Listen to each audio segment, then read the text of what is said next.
Time is now 7 o'clock. I call this meeting, the special board meeting of the board to order. Please join me for the pledge of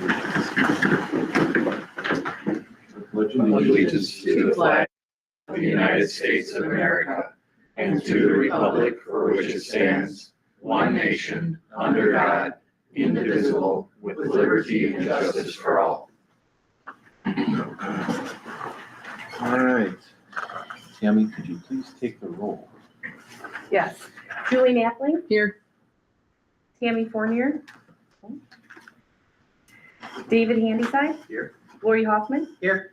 Linda Obenbrenner, sorry about that. Here. Carl Schwarzy? Here. Dan Voltner? Here. Craig Wartman? Here. Okay. Excellent. Thank you for that. So the first item on our agenda is the timeline review. So back to you, PRA. We've got it up, but it's also attached for you guys there. Oh, okay, got it. So it's nice to see everyone here. Would you like to? Yeah, what we'd like to do is actually pull up the Google Drive presentation. Sure. Can we do that? Yeah, absolutely, because that's going to be in there. Then we can introduce ourselves. Yeah. I know some of us have not met before, so if that's okay, thank you.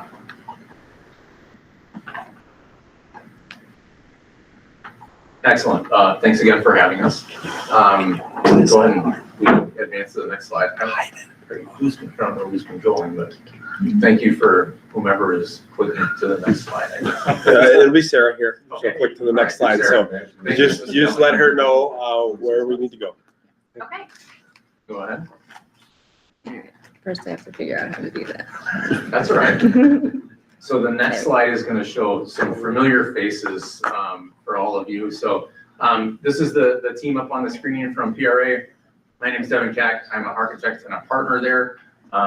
Been there for over 18 years. I'm blessed to be able to work in K-12 education each and every day. And joining me from our team is... Hi, everyone. I'm Melissa Thompson, and I am the Director of Education Strategy here at Plunkett Research Architects. And for those of you that I haven't met, it's nice to meet you. My prior life was as a superintendent and high school principal and teacher and all the things that lead up to that for 25 years. So it's my pleasure to be with PRA. This is now starting my third year with them, and it's been great working with the Watertown School Districts. Thank you for having us here. Shannon Metoxen, Vice President for JP Cullen and Sons. Happy to be here and working with PRA and the district, providing some of the budgeting and some of the phasing and scheduling as we proceed. Brian Hess, General Superintendent for JP Cullen. I've been with Cullen for 25 years. I was actually in charge of the school projects that we did back in 08, 09. And hopefully now we're back again to go with the additional work. So local resident right up the road, and just glad to be a part of this. Thank you. Then here's our agenda for this evening. So you guys all should have seen this in the board packet that went out, or the agenda. So we are going to go through the timeline review that was brought up a little bit a minute ago, review our concept development, and then look at directions moving forward. That's going to involve timeline, process, and then we'll touch on the community engagement survey. So the next slide gives us just a real quick overview of our 5-step process. Right now, we're kind of hovering between step 3 and step 4. Step 3 is where we develop the project or the projects that would make up how we go about tackling maintenance. How do we go about tackling different building needs, grades, where they are positioned.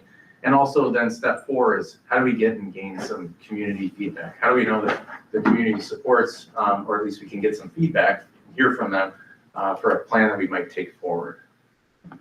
Absolutely.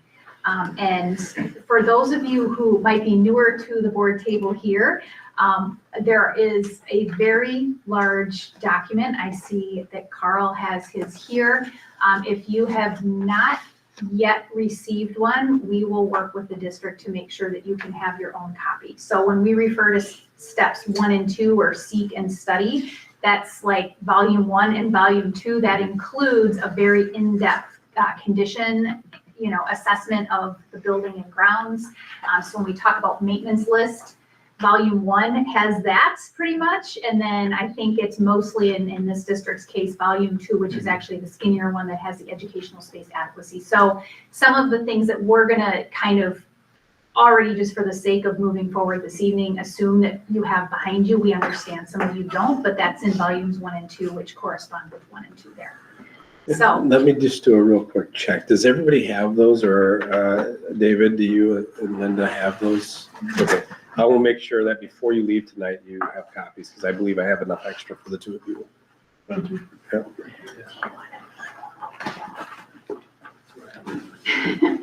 And then just to even go a little bit beyond that, there are links to our presentations that we gave a little bit more than a year ago to the different committees, and then the overall kind of condensed version here at the board table, so everybody all together. So there are some video recorded presentations that you could go ahead and watch. I know it's a lot of paper to go through, so that might help you understand what you're looking at as well. yeah, there were 3 in pretty rapid succession that covered both of what you're, like a good synopsis of those in May of 2024, if that helps you. All right, with that, maybe we could check at the next slide. So this is where we thought we would just touch base on the timeline review. If you live in paper world, it looks like this. If you live in Word docs world, then it looks like kind of what you see on the screen. We don't want to spend a lot of time on this. We just simply wanted to reference it, that when we were here with the board earlier this summer in May and then again in June, we had talked about timeline and talked about setting up a timeline that does allow the district and the board in particular the flexibility that if a decision would be made to move forward with putting a question forth to the community or doing some study, that the timeline that's here works for that. So it's not a you have to, it's just that this is the timeline you would need to follow. The process can look slightly differently within, but there are a few things in here, like there's a date in January and some other pieces that really are not flexible. They're state statute driven. But other than that, for instance, we talk about maybe community engagement here in August on this first page. That is going to look a little bit different, and there's nothing wrong with that. But the just big benchmarks we wanted to call out. So if this isn't something you've had a chance to look at yet, which we understand why some of you may not have, just please feel free to look at this. And we just wanted to acknowledge that there may be some process change, but it's all good. And then moving right along, unless there are questions on that, we will go right into our concept development. As I shared with you in the fiscal meeting most recently, if you were at our meeting, really, we're taking all of this information about our facilities over the last couple of years and about our finances as most recently as our last fiscal meeting here. And we, at a meeting before, we asked Sarah to basically look at 7 different possibilities of, just rough ideas of what referendums were and how much they might cost, just to give us an idea of costing of these things, right? And so if you weren't at fiscal, she just went over those numbers at fiscal. Those are in the fiscal meetings. If you log in, make sure you're logged into board docs. You go in and you see the administrative content. You will see sheets from Baird that outline what those costs are and the mill rates associated with those, okay? And also from here, during the last couple of meetings, the last one with PRA, you as a board gave PRA basically 3 separate ideas of directions. And they're gonna go over those options with you later, and we're gonna walk through those. And you'll see some of the operations there are option A, which is operation only, option B, which is operational and maintenance, and what would maintenance mean if we did all of phase 1, right? Again, review that with us, and we will review that with you. And then option C, which is an operational and maintenance with consolidation plan. And they've got some footprints of buildings and costs associated with what those might look like if we restructured. And again, those were what you asked them to develop. So we have the update from the fiscal management meeting today. We'll go over that again with you, especially if you weren't here. And then the core team discussion based on board direction is really the two items that are going to lead us into tonight's discussion. We'd like to take maybe those 7 ideas that we had and keep narrowing them down to about 3 ideas that we could take out to our public via a survey, right? We may have to do some other outreach. We'll discuss community engagement opportunities also later tonight in tonight's meeting. So if there's other things that you think we need to engage community on or how we might want to do that, today is really a work group session. That's what we're focusing on. It's not a lot of sit and get for you. It's some sit and get, but mostly we're going to be working together. And our goal is to try to funnel those options down to 1 to 3 questions that we would want to survey out there. I wouldn't suggest 1, and I wouldn't suggest more than 3. And the reason I wouldn't suggest more than 3 to survey out is because the data you'll get back will start getting muddy.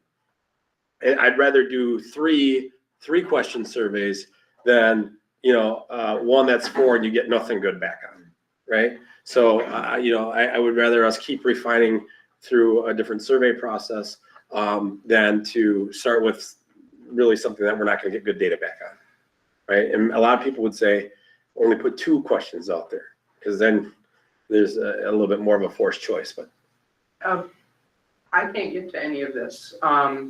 Is this in your Google Docs? Where is this? Yeah, this is in Google Docs, and we're making some last minute adjustments on it up until today. I mean, we're working on pricing and stuff. Have this shared with It will be shared out. Okay. Okay, don't worry about that. And maybe I'll make a PDF of it right now. I was to say if you guys want to make a PDF of it, I'll make it right we can share it out by the end of the meeting tonight, even into your email. Thank you. Okay. And I'm sorry to Go ahead. interrupt you. You also have at your place at the table, this is not for what Jared's going to start with, but when we start talking about B and C, you actually have on this sheet of paper, all the detail. Okay, thank you. Yep, so I just didn't want to jump the gun on that in our conversation here, but yes, you will have that. And you will also have 2 additional things to assist you as you go that have the same detail and a chance for you to work through this. Okay, thanks. So if you can get to the next slide. So we're gonna talk a little bit about some definitions, right? And then we will get into some of those options. We'll again review what option A looks like. We'll see option B and C. We'll have our work group session. So, Devin? Yeah, thank you very much. So before we got going, we wanted to do just some definitions if by chance we end up talking about them. We might not talk about, we're going to talk about maintenance, but capacity. So what does that mean when we think about schools? Capacity, if we end up using that word tonight, we're going to, it'll be based on the maximum capacity of the number of students that could fit in a building. So this would be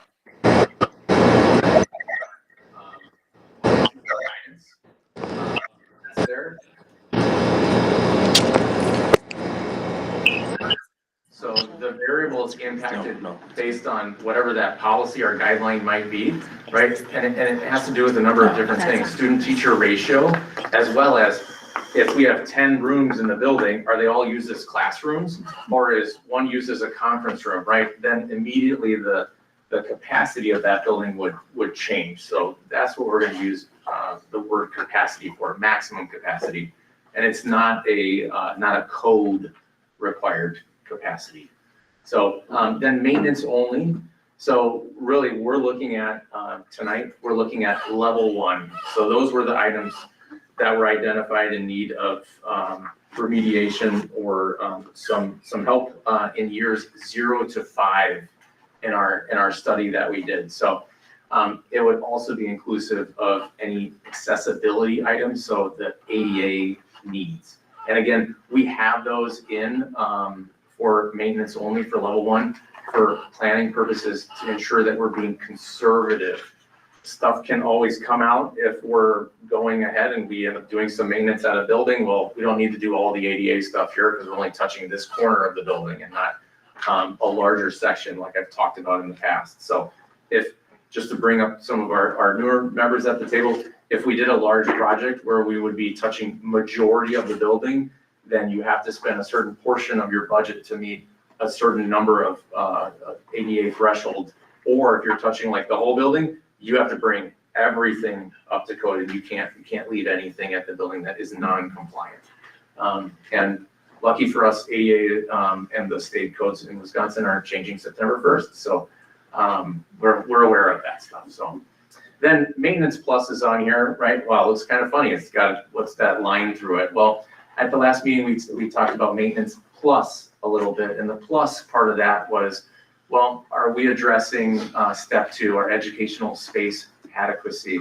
And what you'll see in our options tonight is that we are trying to be as conservative and forward-thinking as we can as our middle school option to the high school, but we also want to be incredibly respectful of, honestly, of all of your time, of your community's time, and make sure that we're proposing something that we think can benefit, but we're not doing maintenance plus across like all buildings because the numbers are, we would just spend a lot of time talking about it and it would be for naught. Yeah.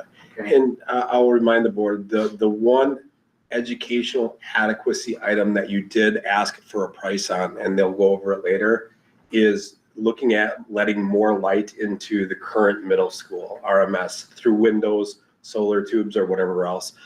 Devin will go over that ask and what it would cost. But that was really the only educational space, adequacy or improvement for programmatic reasons that we actually discussed as a board thinking about. The rest of it was a focus on maintenance or a focus on something that would shift us into a different footprint pattern, okay? So if there were other things that you as a board wanted to do to enhance programming, those aren't in this plan anymore, okay? Because you guys made that decision to say, let's look at the windows, but everything else, we don't have money for that right now, okay? And then I can confirm that I just hit send on the PDF to you fine people. Go ahead and go to our next slide. And please, if anybody has a question on like, what does that term mean? Just raise your hand and we'll address it right away. So the next one is really, I'm proud that happy that the Cullen team is here to walk us through what this one shows.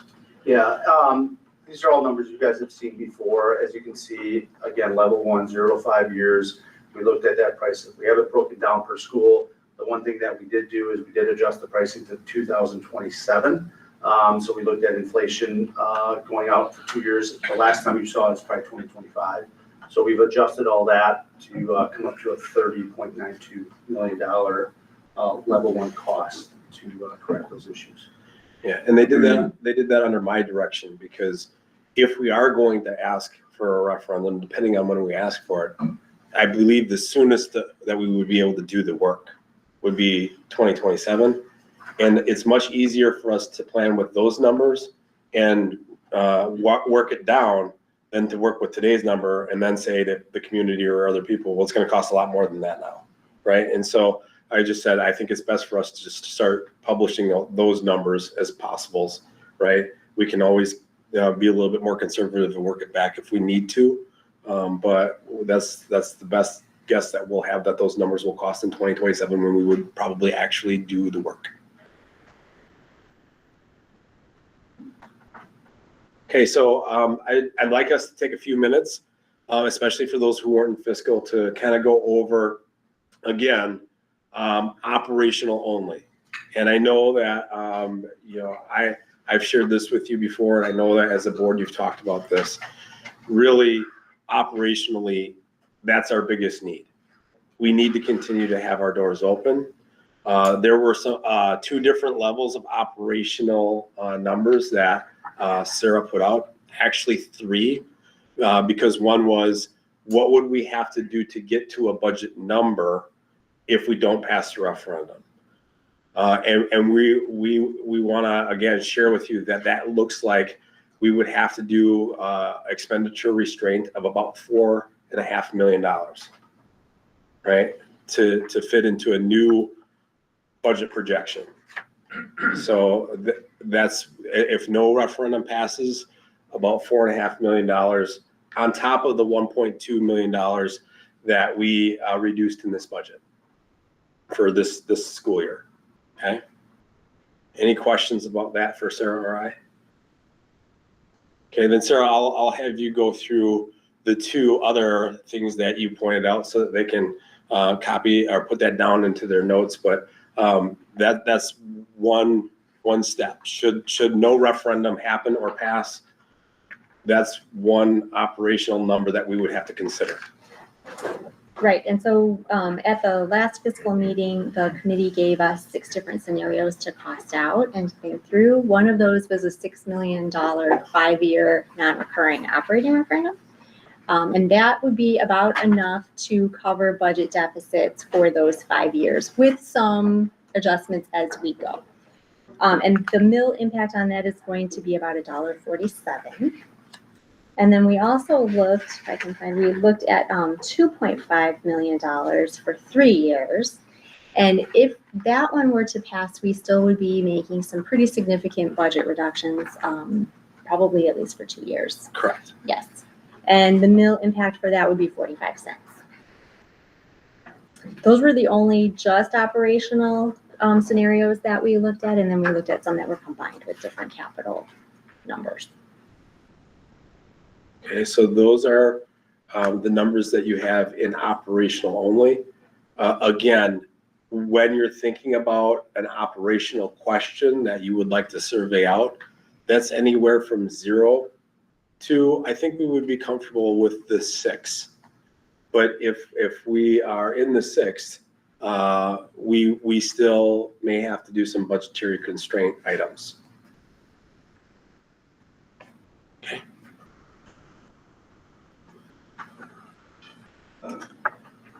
So then option B, this is an operational with maintenance only.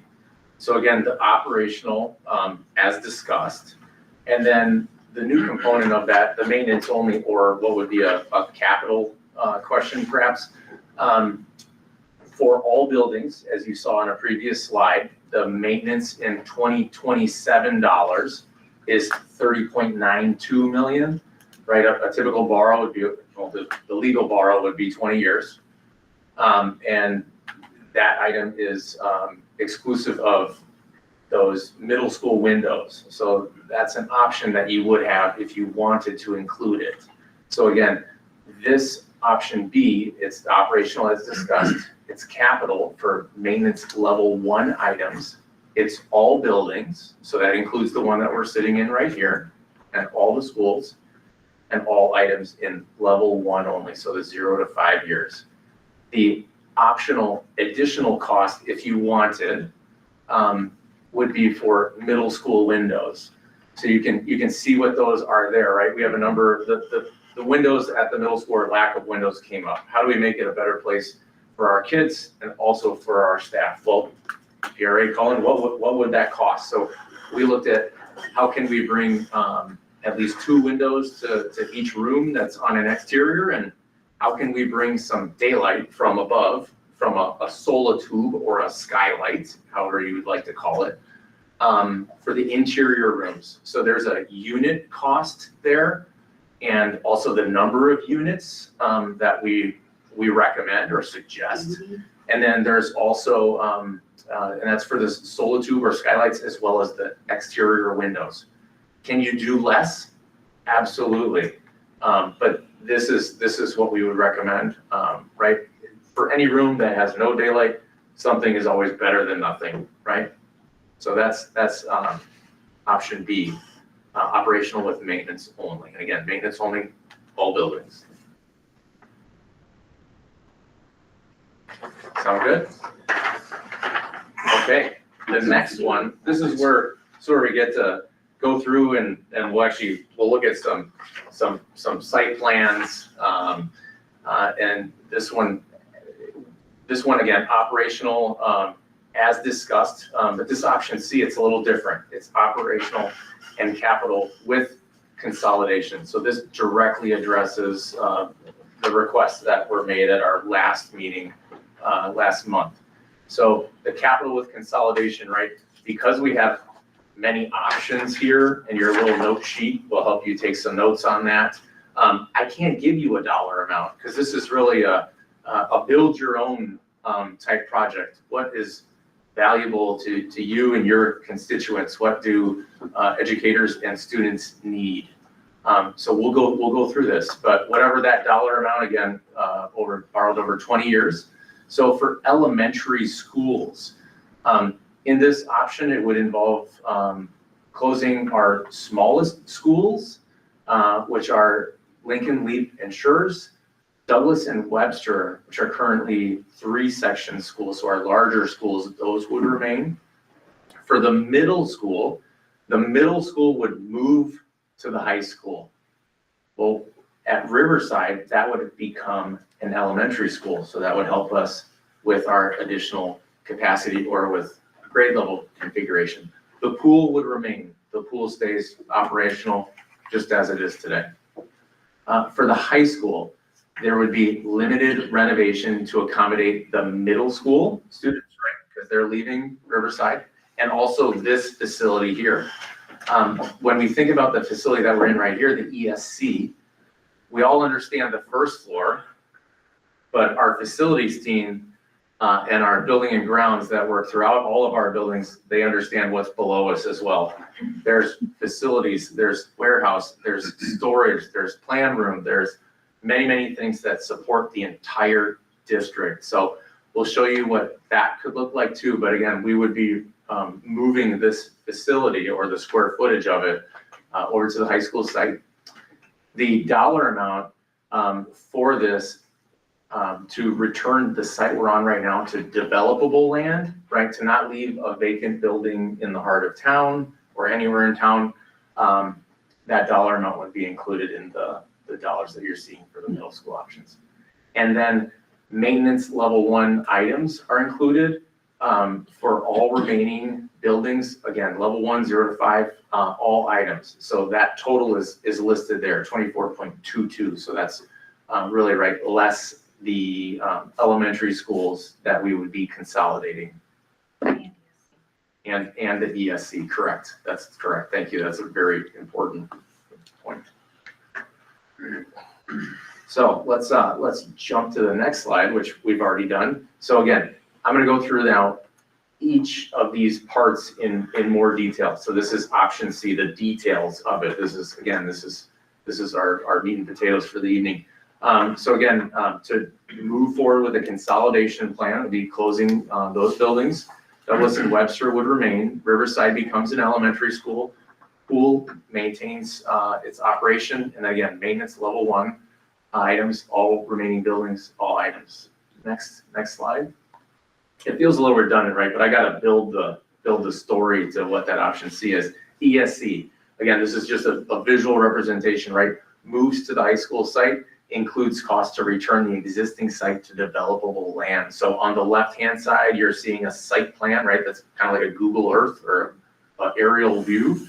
That's the current district office. And if we were returning it to developable land or a green field for new development, we would want to take off all the improvements that are here so that you could sell it and someone can put something out that the community needs or is looking for, or someone wants to. What would be the cost of that, approximately? For the ESC, For the ESC, we just assumed a budget of $1 million at this point. 1 million? To raise it, Right. bring it back and seed it, and make it a green site. Okay. good question. So the next slide. So here's where we're going to get into a bunch of kind of maybe fun things, or fun for me things, I think. Hopefully fun for you too. Middle school, high school, and ESC, right? So let's look at the high school property. So again, we're going to move, the middle school would move to the high school site with limited addition renovation. And again, Riverside then, right, we're not leaving it vacant. We're gonna utilize that as a building within our district. Becomes an elementary school, again, the pool is operational. The high school, again, it would receive limited renovation to accommodate the middle school and ESC. We'll talk about that a little bit. And then, again, maintenance level 1 items for the remaining buildings. So we're gonna go through three kind of options here for you. And again, you got your note sheet that you can take some notes on.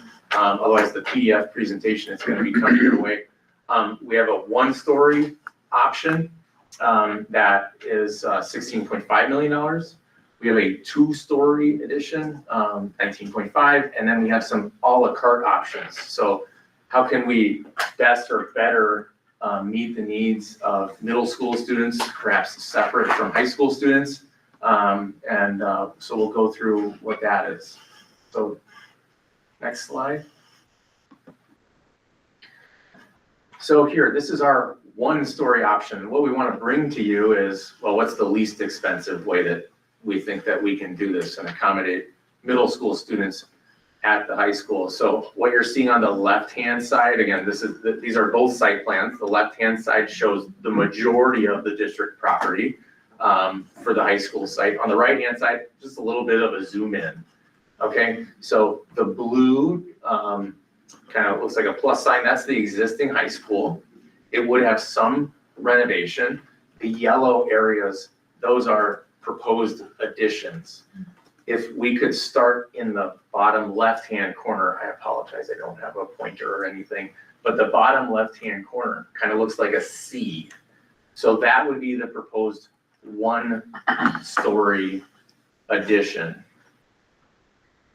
Is that with the courtyard? Yeah, so this could potentially, yeah, it could make a courtyard. The interesting thing here is it would link your science area of the high school to your CTE, your career and technical education, right? There's a lot of thought process of those two things kind of being together anyway.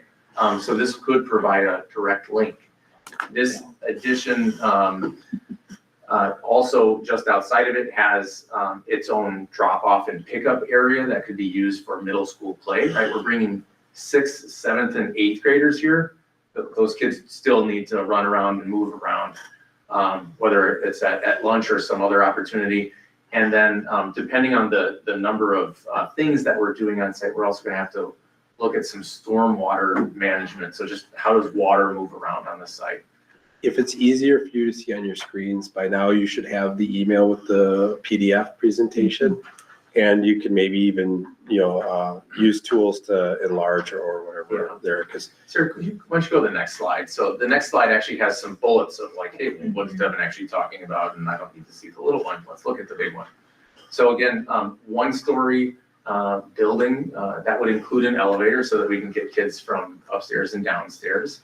It would free up space for middle school students. So they would be right around the library in this option, perhaps. Again, it connects science and CTE. It's future expansion ready, so it could go out and also up if we wanted to add a 2nd floor in the future, right? Everybody always asks, can it go up? If we want, we can plan it for that. It includes stormwater management. And then we do also need to potentially relocate a soccer field, so we're including that cost. Again, just like Shannon from Cullen had mentioned earlier, we want to make sure that we're being conservative. We have all the dollars, and even Dr. Burke mentioned that, have all the dollars. We can always pare back, but we can't really go back up. It includes a middle school play area, pickup drop off. It would include some interior high school renovation. So that would include space for middle school music and making sure that it's appropriately separated from adjacent activities. So like art, we don't want to sing in art when we're doing art. It would also create a new health or sick room. We have more students coming to the building, so let's make sure we're handling them appropriately. And then the last bullet point there is the ESC addition for admin and facilities. So Ms. Kelly, would you mind hovering your cursor over the big yellow blob on the far left-hand side, that right there? So in this option, again, right, I said ESC would go to the high school site. So the top of that would be the function that we're in right now, all of the office areas and public administration. The area behind it that's immediately abutting the building, that would be for the facilities. So that would be like the stuff that's downstairs. Well, hey, guess what? Now we don't have to use the slide that brings our stuff downstairs and we have to carry it back out. We can just have it all on grade. And then, yes, I know there's some infrastructure pieces there, generator, transformer, and ice storage. So like, right, everybody, we got the details also in this, the cost to move that stuff. So that would be what the ESC looks like. And then also, if you could move your cursor to the square box on the very top, perfect, right there. That is a potential addition for high school orchestra. So what would that allow? Well, that would allow middle school band to be able to occupy the existing space. And then the middle schoolers wouldn't have to walk as far or buy as many high school spaces if this was provided. And then the last element on here, and these last two things that I'm talking about, the orchestra as well as this next one, these are gonna be in your a la carte options, okay? So there'll be dollars later on. So the piece that's off to the far right, we'd still maintain access out to the athletic fields from the large parking lot, but this would bring either a multi-purpose room or a gym for middle school use or after hours for everybody. In addition to a servery, storage for Phi-Ed items, right? Because this is for physical education, and also to then store tables when we're using it as a commons or a cafeteria, right? We have to be able to put the table somewhere if we're gonna play in it and be safe. Yeah, and I will share this. Devin shared that there's an a la carte option to this. I want to share that that space to the right there, Sarah, can you circle it again here, where it's multi-purpose or gymnasium? That's the a la carting that you would have to do.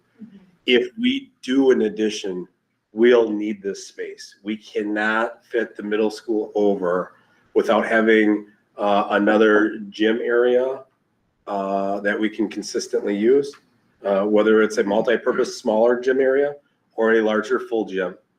But more so, in a footprint change, right? Having another place to serve lunch and not having to go to 3 lunches at the high school will make our days better for everybody, right? For all the students and teachers and staff involved.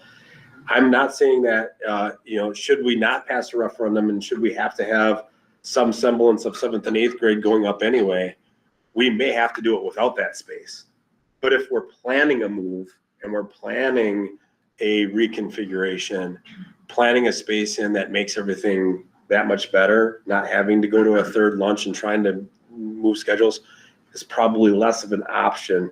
The option would be, do we want a bigger space or a smaller space? Both spaces will function as a service line or a service food area for the 6th, 7th, and 8th graders. So just super quick recap, okay, you just told me all this stuff, Devin, what's included? What's included is on the left there. So what you're not seeing are the a la carte things, okay? Right. So again, the orchestra and the multi-purpose gym. Yes, water runoff. Cullen, that would be your bag? Yes. Okay, are you aware that creek, you're running it into that creek to the east? And you're aware that creek goes into a storm sewer? You're aware of all that? Yeah. Okay, very good. Jared, we're saying that would be a multi-purpose area, it would be a gym and a cafeteria? Yes. On the far right, you would have the ability to use that space, and it would come with some storage. Yeah. Again, if you go with the smaller version, less storage of Phi-Ed materials and stuff. Bigger version, a little bit more storage, a full court, gymnasium, that kind of stuff. So Is my understanding, right? and I apologize if I'm confusing this at all, but maybe what I want to do here is I just jumped right ahead to the a la carte slide, just to be real clear for everybody. So the spaces that we were talking about, they have the solid red line circle or oval around them. So this is like G20, I think. So just to be really clear, so an orchestra edition, right, that frees up space inside the building for additional middle school music use, right? We talked about kind of a classical education last time. That's what the cost would be for that. And then if you went with the gym, right, it's about, it's double the cost of just what a multi-purpose room is. It's about double, or a little bit more than double the square footage. And then we also wanted to show you that in either of the options, we're also thinking, right, we know that you guys have great business support and connections in your community. With either of the additions that we're just proposing, right, it's drawings on a paper right now, that you would be able to look at accommodating some CTE or agri-science, agribusiness additions as part of this, right? We want to make sure that we're planning this so that there's flexibility for if there is support from the community, that those things could continue to grow. So those are shown with a dashed red line around them. And the reason we have it dashed is because we believe that those are future opportunities, are great connections that you guys already have with your local industry and leaders. And those are potentially where those additions could go. So it could be a separate middle school tech ed area. I don't know, maybe it's designed in a way that it benefits. Greenhouse? It could if it wants to. That's not how it's priced right now, right? What's priced right now is just, physical walls and a roof.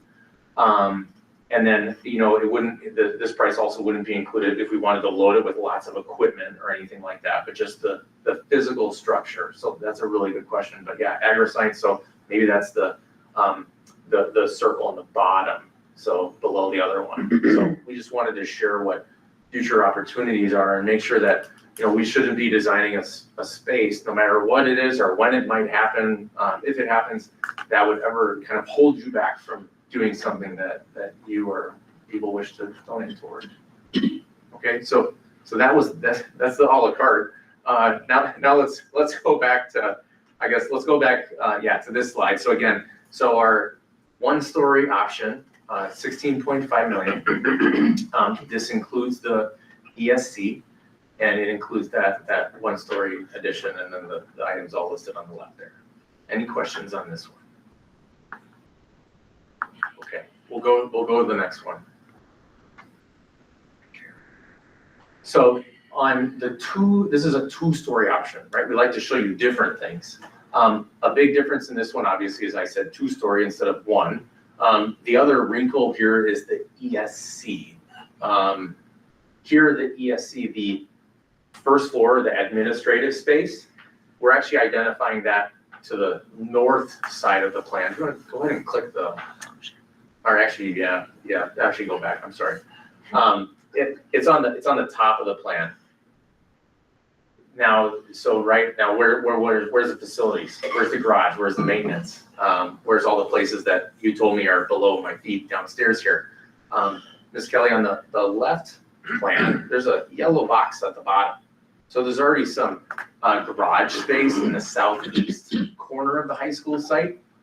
Well, what if we had a pre-engineered metal building that had conditioned air in it so that the things that needed to stay good longer or not rust if we're working on metal and that kind of thing, they could. Our plans stay in good order. Well, what does it look like if it wasn't attached to the high school building, right? Because the other option, well, we're really starting to add all these things to the high school, and maybe we're cutting off windows, and we were just asked to not do that at the middle school. So let's not do that again. So the next slide. So that's the big change here on this one.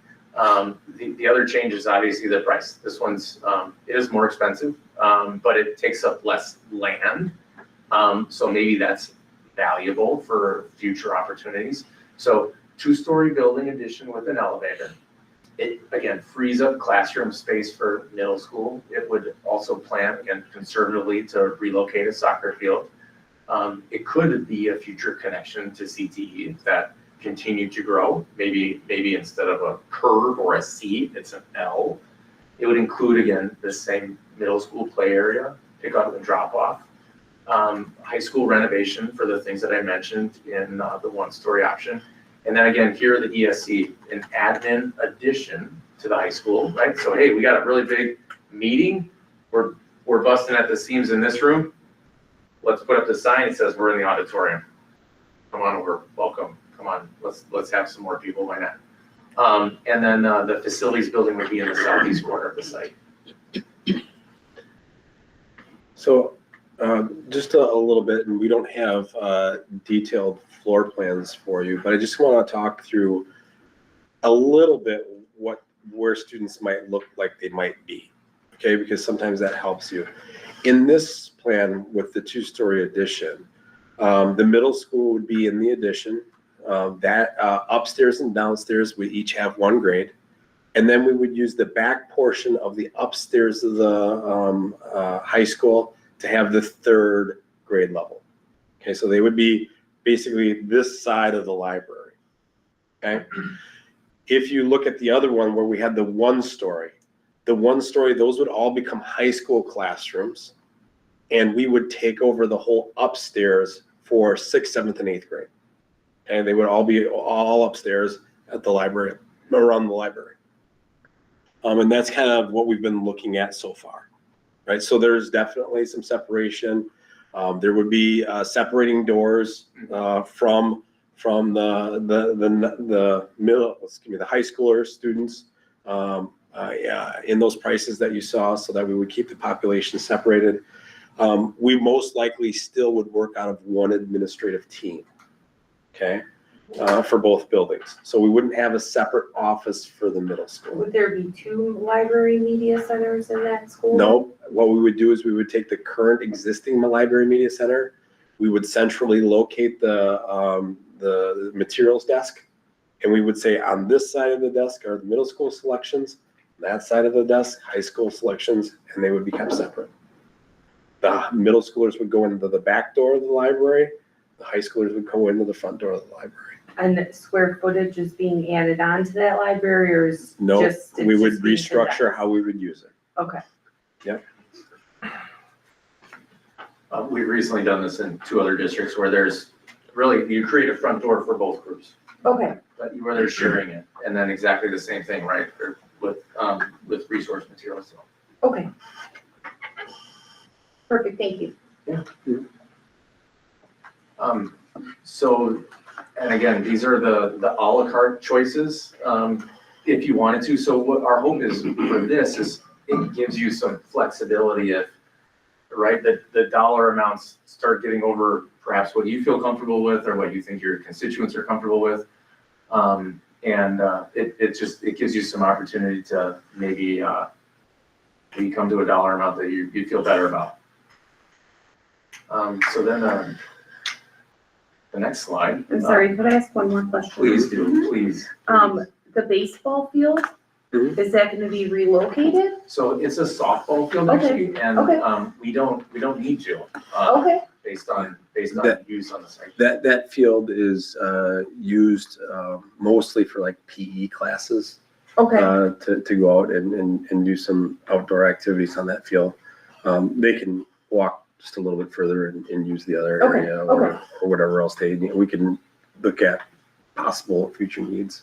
okay, perfect, thank you. Are there any other questions? I know we kind of went through that quickly. I wanted to be able to get through it so you could process it a bit. Yeah, I have a question. So with the choice 3, and even choice 2, Yeah. there's no building with the air conditioning out by the pole building we have now. There is not on this, or what is it? The new maintenance shed that would be Yeah. appointed, yes, that would be conditioned, so we'd have air conditioning in there as No, well. what I mean is that a part of choice 2 and 3? That building? When you say 2 and 3, the building, so if you go to slide 17. There you go. So in the 1-story option. Yeah. The facilities and the ESC, the administrative function, that would all be connected right to the high school. So it's in the 2-story option where it would be a pre-manufactured building that would be conditioned. So that's the only option that has that in it. And we would be able to house all of the high school students at just that first level? So okay, so we had two, let me unpack this a little bit. So again, we were just talking about the ESC facilities building. So that would be the outbuilding in the southeast corner. And then the question I just got was, is this proposed one-story addition that would house the displaced high school students so that we can move middle schoolers in? And the answer is yes, yes. Right. And in the two-story one, right, there will be a number of classrooms that are high school classrooms still upstairs. We would only use a back number, approximately 10 of the back classrooms, and then the two-story addition for the middle school in that model. So would we build walls? Yes, that's why I said there would be separating glass walls with doors, right? And the high schoolers would stay in front of those doors, and the middle schoolers would stay on this side of those doors. So we call those compartmentalization. So we can have them closed when we want, we can have them open when we want. If we want to time to a panic button or whatever, you can do that too. So, yeah, very common in schools today for different functions. Yeah. So I'm looking at, the option C, Choice one. choice one, with the one-story. And so with the ESC and the storage maintenance, where it's indicated there on attached to the high school. Yeah. I mean, wouldn't that also create a bit of a logistics issue with, moving supplies and materials and maintenance personnel back and forth versus Yes. having it off on the south side of. So how we looked at it was, okay, from a movement standpoint, where are trucks coming to and from the building already? Yeah. And where are we already used to managing them? How can we keep those away from our student drivers or where the most amount of traffic's coming from? Mm. So that's what kind of pushed us off to the west side of the building. We already have the loading and receiving right there in that back corner. And we wanted to stay away from the main Yeah. drop off. Does anybody have a pointer? Because I can, if you just look up here. Yeah.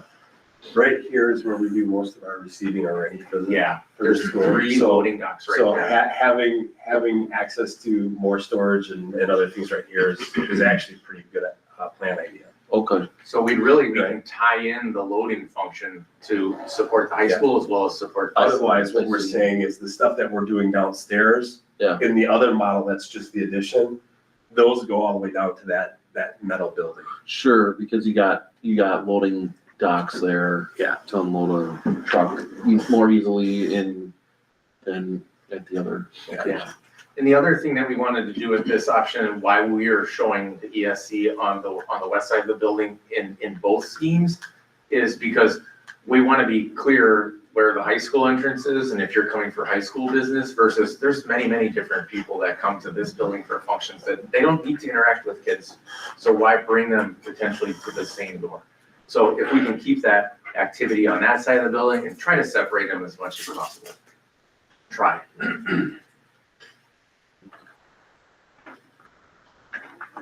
The main entrance becomes the main entrance for both middle school and high school. It can, but it can be set up differently for how it's utilized. But yes, I would imagine that when the bell rings and school is in session, absolutely. But perhaps before and after school, maybe buses are going right back and loading right from where the middle school is, or perhaps maybe even parents. And in our plan, it actually includes a driveway, right?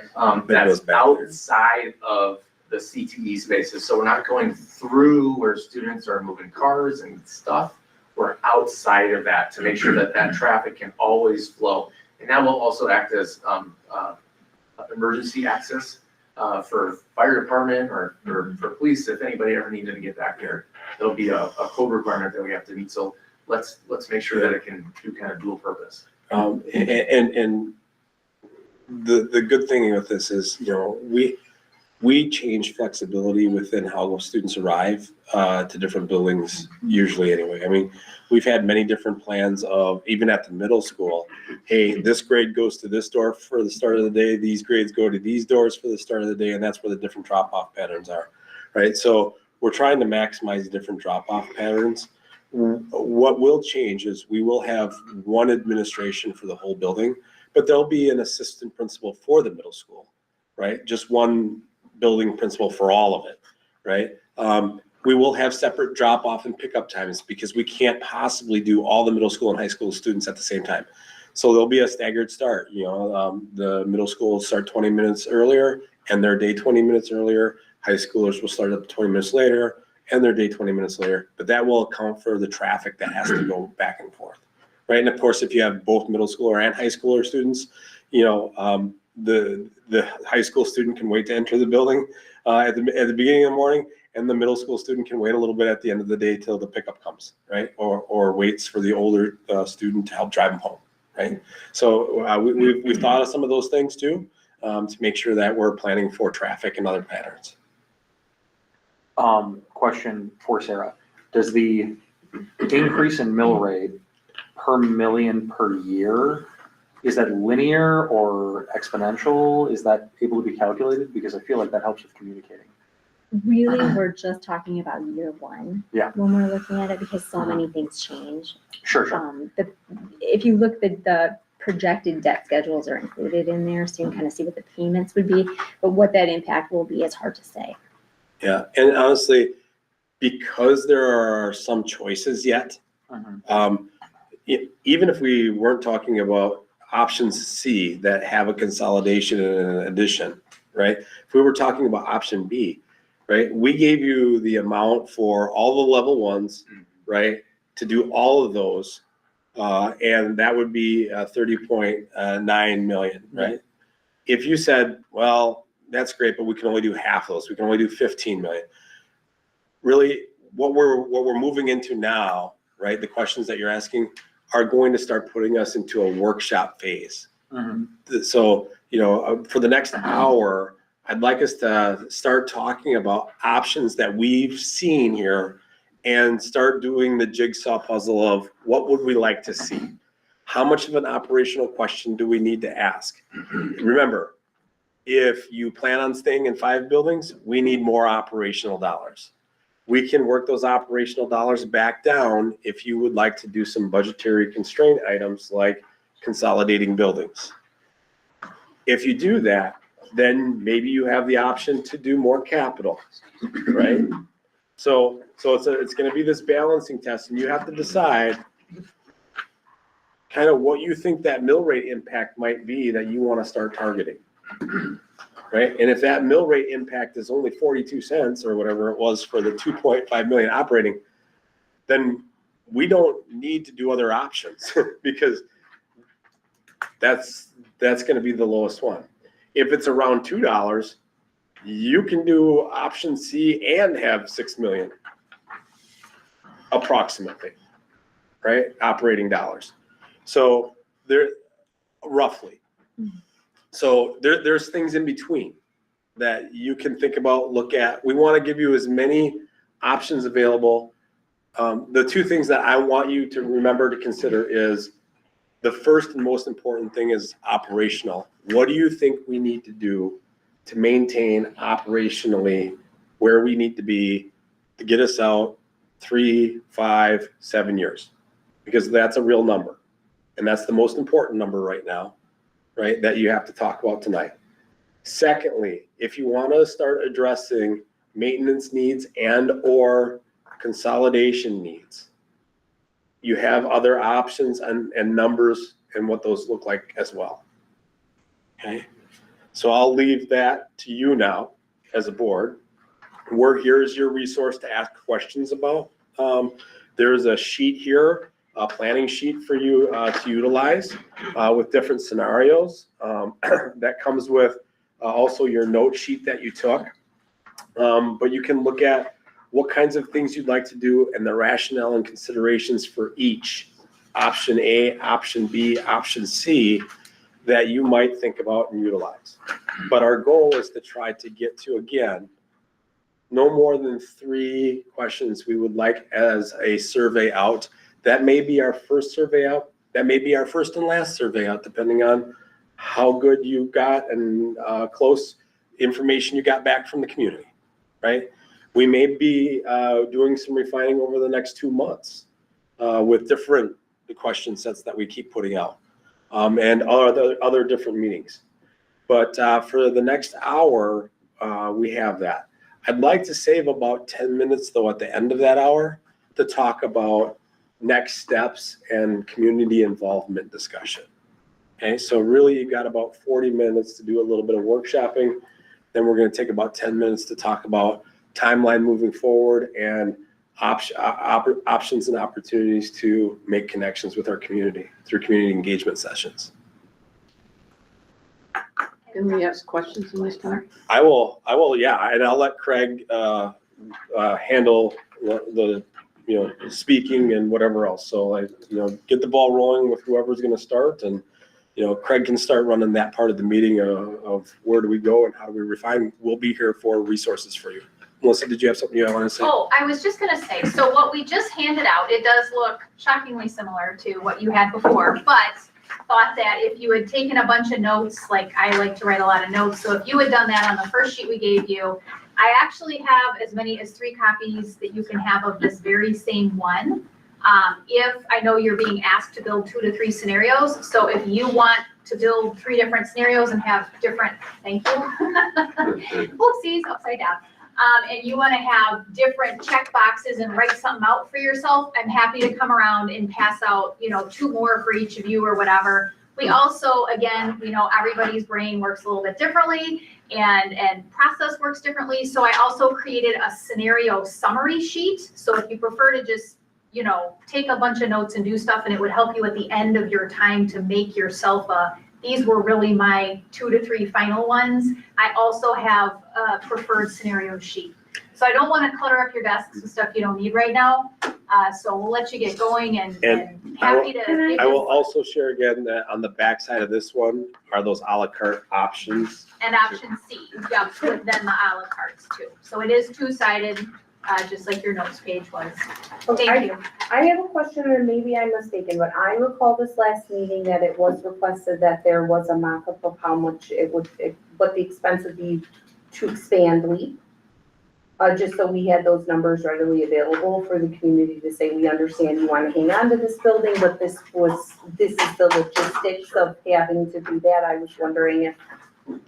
I will, while you guys are working, I will grab the square footages that we had, because just to bring everybody else back up to speed, right? We talked about LEAP and it's a half section school. So yeah, I think we should show the community what it would be if you wanted to increase it to a certain section.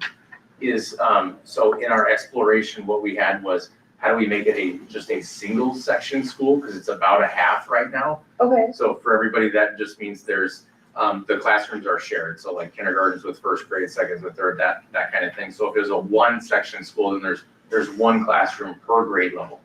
So we want to see what is it if we do that. And then also if we went beyond that, our recommendation, because that building isn't structured to go up, like I mentioned, the 1-story could be, that honestly, you would be redoing the facility out there. So you'd have to build new. You would have to build new. And the reason it's very expensive, yeah.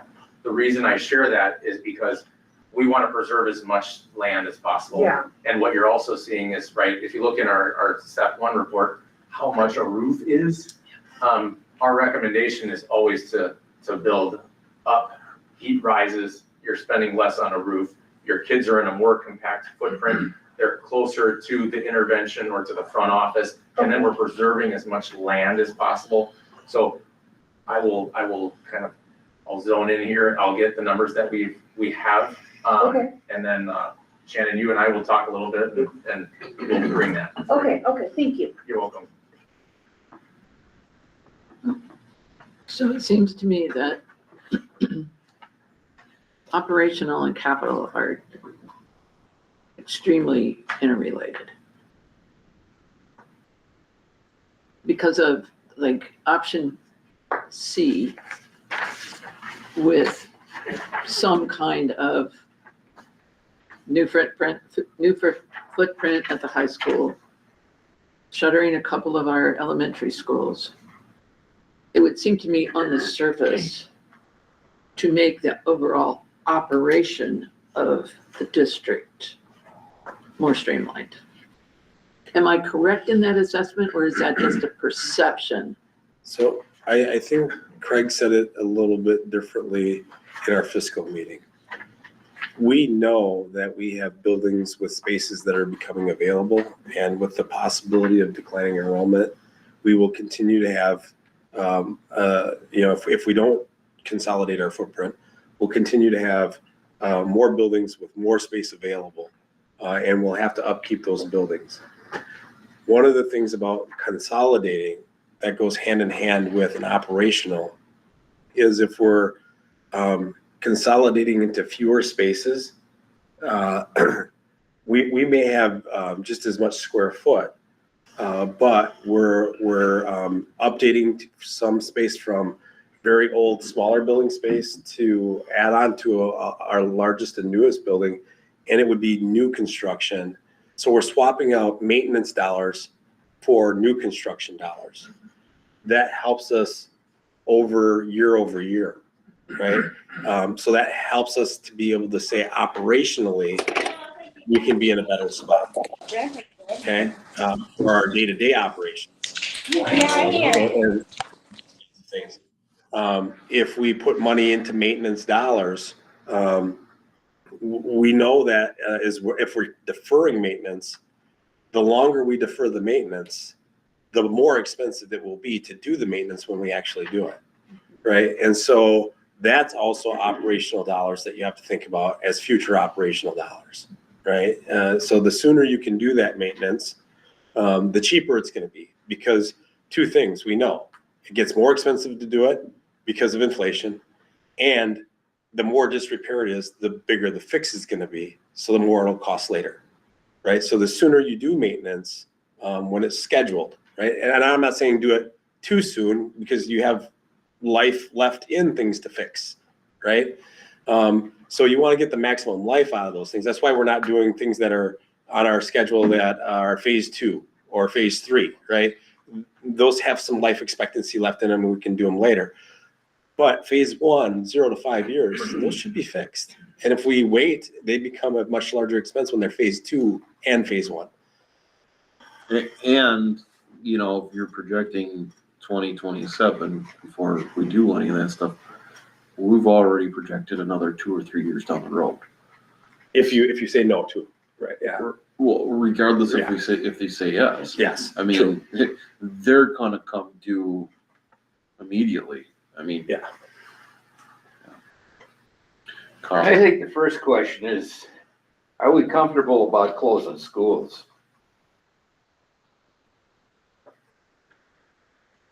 I think before we ask that, we have to ask everybody talks about how much money we're gonna save when we close these schools. Nobody's telling us how much money we're gonna actually save. So we know that it's going to cost, if we closed Lincoln, Leap, and Schurz, it would cost $2.5 million to button all those down. Nobody's saying what we're gonna save. Where's the savings? Sorry. I just want to point out one thing, that the numbers are there, actually. The $24.2 million for level 1 maintenance item, that is actually down from 30.92 million. So that's about a savings about $6 million in level 1 maintenance costs. And that's just the maintenance cost. Then there'll be daily operations costs. And I don't know, do you have those with you here, Sarah? I don't for 3 buildings now. And also decisions go into that savings, because staffing is a huge part of the cost of operating each building. It's the majority of the cost. Right. And so those are decisions that have to be made too before we could say for sure what the savings would be. How would we change staffing? Can we put a ballpark scenario together internally? We can, once you put together like some of these options, Scenarios. we have a better idea of how we can aim towards that and give you a better number, a better ballpark number. Okay. No, that's what I was gonna comment about. I think that if we're talking about closing schools and the savings that are associated with it, the vast majority of operational costs are payroll. And so if you're consolidating and you're taking all of that payroll that is in those other schools and you're moving it to a new facility, you're still, that's the majority of your operation right there. So I don't know how interrelated they are. That was kind of a follow-up to your comment, because that's what I was thinking initially, quite a few months ago. But it seems to me that if you're shutting down, it's more like the long-term return on investment is gonna be there, but short-term, I think it's only going to increase costs for the homeowner. Well, I'm not So- sure that's necessarily true, because I think you're the expert on these numbers. I don't have the numbers. Okay, I'm gonna share with you how. Let me finish my statement. Okay, yep. I thought you were aiming towards me at that one. Okay, go. But it would seem to me if we closed the school and we had X number of teachers in it, we brought those students into an existing school that we're going to keep. I suspect not all teachers and staff get moved. Because I think that in a building that already isn't at capacity, you're gonna put more students in, you're gonna spread them out, where the teacher may go from 20 students to 25 students or some, and so you may find that, unfortunately, we don't carry all that staff forward. Mhm. And you also are going to have, I would assume, savings at administrative level, because you aren't going to bring in an additional. That's why I said it will tell us a lot as to what you're aiming at. Remember, I said there's everything from like a 42% mill rate discussion to a $2 mill rate discussion. If we looked at the $2 mill rate discussion, you're telling me, Jared, we're gonna give you, or we're gonna try to, through a referendum, give you all the operational dollars you need to run the district as we're running it right now, right? You're also saying that if I combine that with an $18 million build, because that's what the $2 is, right? You're gonna have the $6 million operational and an $18 to $20 million build, right? I know that you want me to maximize staffing, maximize our ability to do programming, and you're gonna give us a nice, good space to do it in, right? That comes at $2. If you say, hey, we want to consolidate because that makes sense, right? We can use new dollars, our new dollars to build new construction versus fixing old construction, right? But in order to get that, we don't think a $2 mill rate's going to work, but a 1.5, $1.50 mill rate is something that's much more attainable. Then I have to say, okay, we're gonna do the consolidation. I still need the 18 to 20 million, but Sarah and I need to maybe work it back down to about 4.5 million on the operational side, which means we have to do some staffing changes and some programming changes. They're not gonna be real big, but we can make some changes, do some shared administration, maybe have high school teachers teach some middle school stuff, middle school teachers who are licensed teach on high school stuff, right?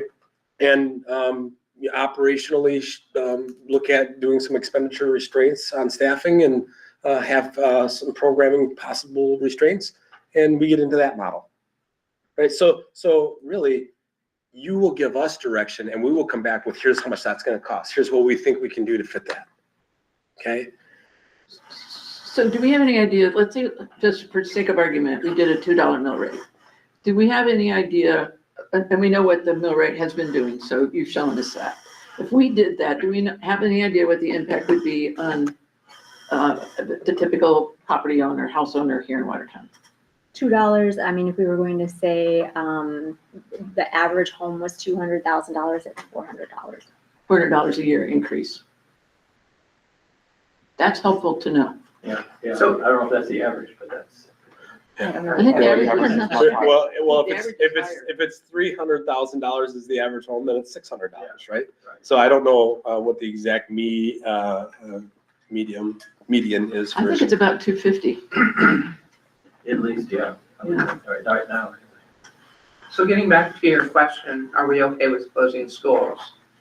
I'm still not convinced that's a good idea, but I would like to be able to understand when I'm discussing something like this with the public who is going to make this decision, the first thing they're gonna ask is, well, what's that gonna save us? Do we even know? And so I wanna be able to bring forward an option that I don't like, but we need to have these numbers to present to the public and saying, this is one option, this is another option, even if we don't like it. So that's, to answer your question, that's my opinion. Here's a lady that, sitting here was part of closing the school. She knew what the feedback was there. Well, it wasn't fun. I mean, we closed Concord 20 years ago. That we looked at all the numbers and we had meetings out there. Those were tough meetings to meet those parents face to face in a local school that has been the heartbeat of their community for years. They did all kinds of things in that building. And it was kind of like a community center, for them. But we had to. There wasn't a reasonable alternative to it. And we had to just do the best we could to help them understand it. But I do think, and I'm not sure, I think this is an appropriate question. We've been talking at length about how do we get more students here? How do we get more students here? I don't know what sells best. So there's a part of me that says, I love looking at this idea about high school because it seems to be innovative to some degree, okay? And so it says new to me. I'm not saying I'm sold on it. I'm just saying that can be a perception. I don't know, does having 5 older elementary buildings sell better to the public when they look at Watertown and seeing Riverside, separate and the high school separate? What's the outside community say when they look at Watertown? Wow, I love the fact that they have 5 elementary schools that are part of the community. I think that's something you got to talk about. The discussion goes to academic excellence and responsiveness to Well, parents, see, not buildings. Go ahead, Carl. I hate to say this, but I have numerous properties in this town that I rent out. And the major reason for them renting a piece of property is because they're close to a certain school.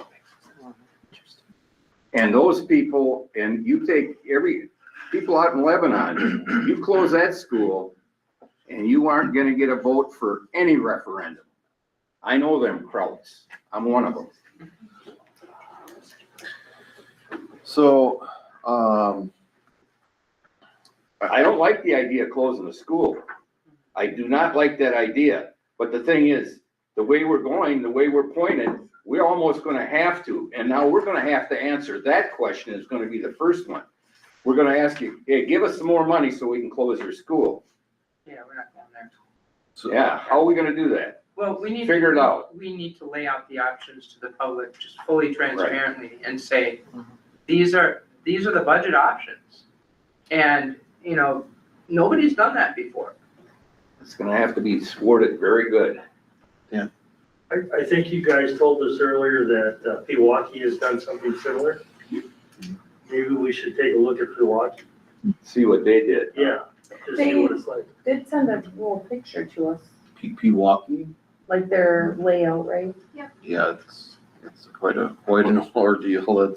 That's probably not in the cards for us. but did they close schools in order to do that? That's a higher rent district too, there. Oh, I'm yeah. not sure if they closed schools, that wasn't really discussed when we were, They have a campus, for those of you that didn't get a chance to see, I think we had maybe included a map in our, off their website in the June presentation. They have all of their school buildings on one campus. So you can get at it a couple different one-way roads coming in or whatever, but then they literally go around a big square and they've got everything from, they have a early elementary section to a middle intermediate, more than their middle school than their high school. But it's kind of like our table right here. You just keep on going and you get all the way around. I think that came up in conversation when we were talking about a one campus solution Yes. where there would be an elementary school Like on the nearby high as school well. property.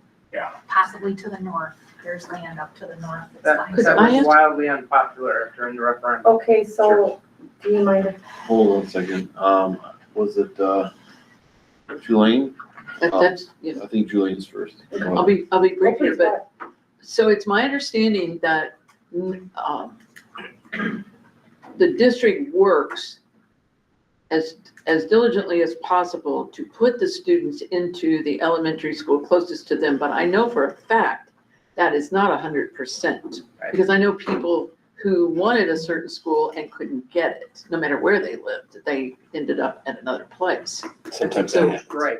So it's not, Sometimes So, that happens. I The can only way we understand. can change that is if you guys were to make attendance areas and force the issue. first come, first served? if we said you had to let them go to those schools. You made attendance areas, that would force the issue. We would say, no, you live in the attendance area of Schurz, you have to go to Schurz. So yeah, that would backfire. We wouldn't want to go there. Sounds like we don't wanna go anywhere. Okay, Thanks, Dan. I'm not adding to the conversation about closing schools, not closing schools. I'm not saying we don't need to discuss that. But I am gonna discuss choice 2 for option C. And choice 1 for option C. Is it I guess my first question is for Jared and Sarah. How often do you guys utilize the storage space in this building? Are you Downstairs, frequently going? every day. I mean, Okay. they use it every day. Right, so is it doable from a architecture standpoint to, do a 2-story for the middle school, but use the layout for the ESC and storage for choice 1? Yes, you could. Just because, like, they're gonna need a little golf cart. You could do that. Instead of having the ESC at the top by the orchestra, you could move it down there in either option, right? That, it would come with a different dollar amount, but it would.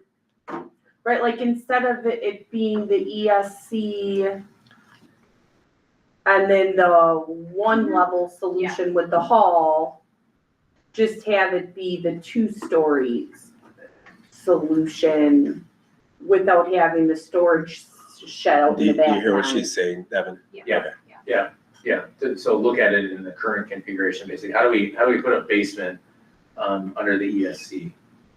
Or is it at grade? No. No, that's not what she's saying. In choice No. 1, you have the ESC in the front and then you added on in the drawing storage right behind. She's talking about the moving it from the band area down. You can, But, Absolutely, you could do that. do you know what I'm saying? I 'Cause- know, I hear you. Shed.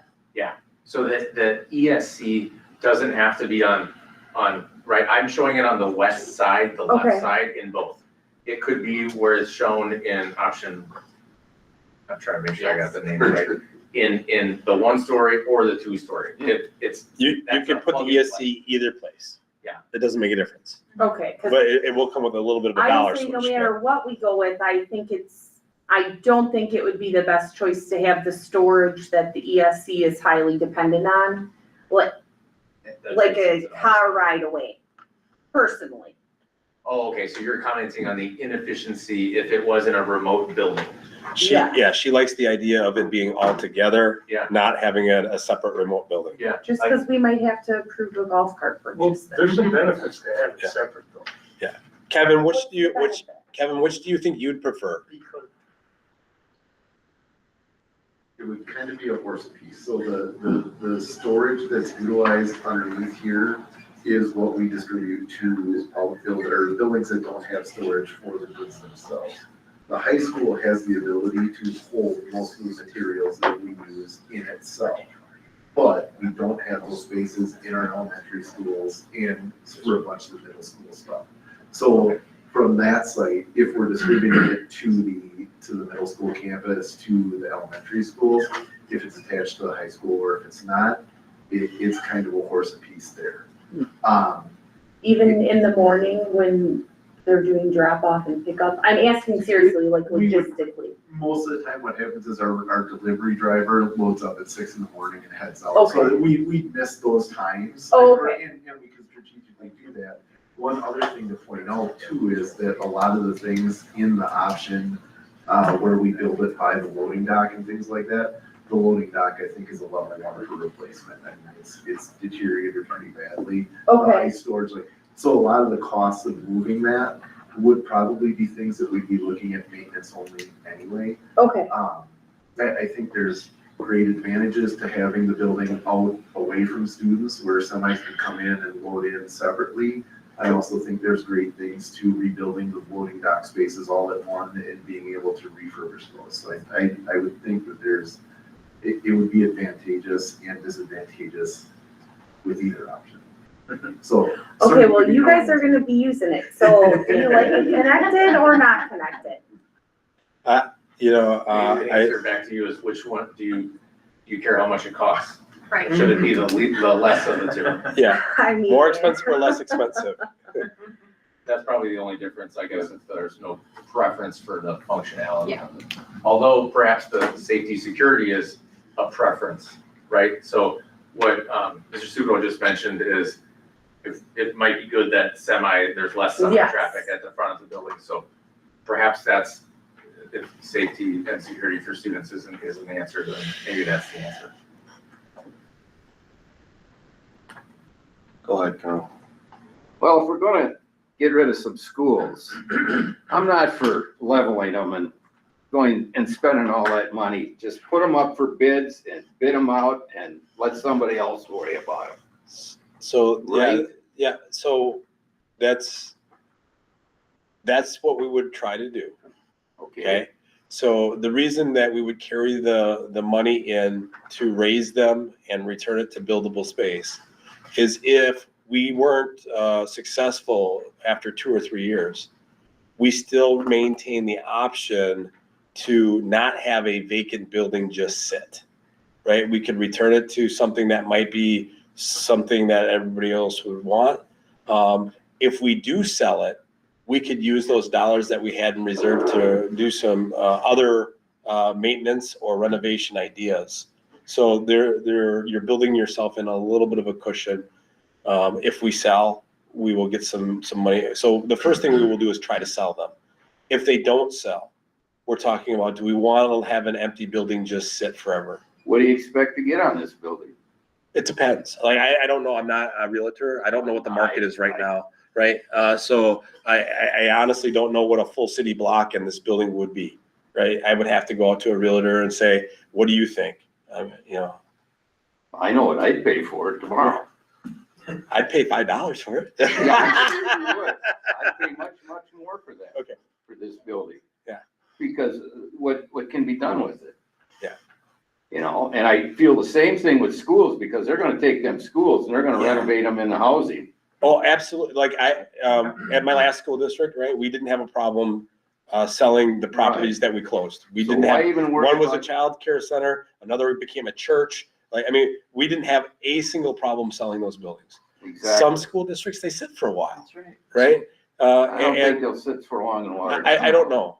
I Do you don't, think that the extra 2.5 million for closure would be a sticking point for people agreeing to? Right, I really think, yeah. Do you think that would be a Well, sticking certainly. point for people? You betcha, for closing, yeah, you bet. I can share something. I've been a part of a couple of different referendums that some were successful in selling and others weren't, and they had to raise the building. What those districts did and what you can do with the verbiage and how the resolution is written is that it gives you the flexibility that if someone came forward and said, hey, I want to buy it, well, then you don't have to borrow that money that you would need to restore the land, right, to raise the building. So it gives you some flexibility, but at least you could tell your community, like, look, we're not going to leave an empty building in town. And we're hopeful that someone wants to come and buy it and take it off our hands, and it leaves the flexibility up to the board. And, you know, you can even tell yourselves or set a deadline yourself. Okay, well, if we get to this point, then we're going to have to raise it and we'll use that dollar. Otherwise, you don't borrow that money. But there's a way that you can structure the language that gives you the flexibility to make that choice later. But if you don't allocate those dollars to start, then it's going to be just really hard. Yeah, you can't do it. Impossible to find that later on. But to Sam's point, you yeah, what's the tipping point for the total, any total dollar amount? Yeah.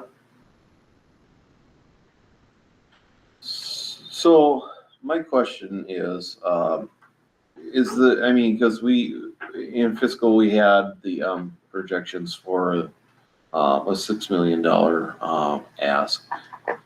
Is that the status quo? Or is the status quo the 4.5 million? So if we did 4.5 million, right, we would have to make some budgetary restrictions. Okay. Right?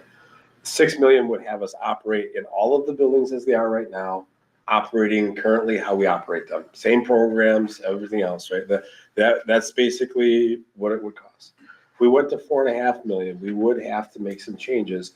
Those changes may include looking at restructuring some of where students are going. Okay.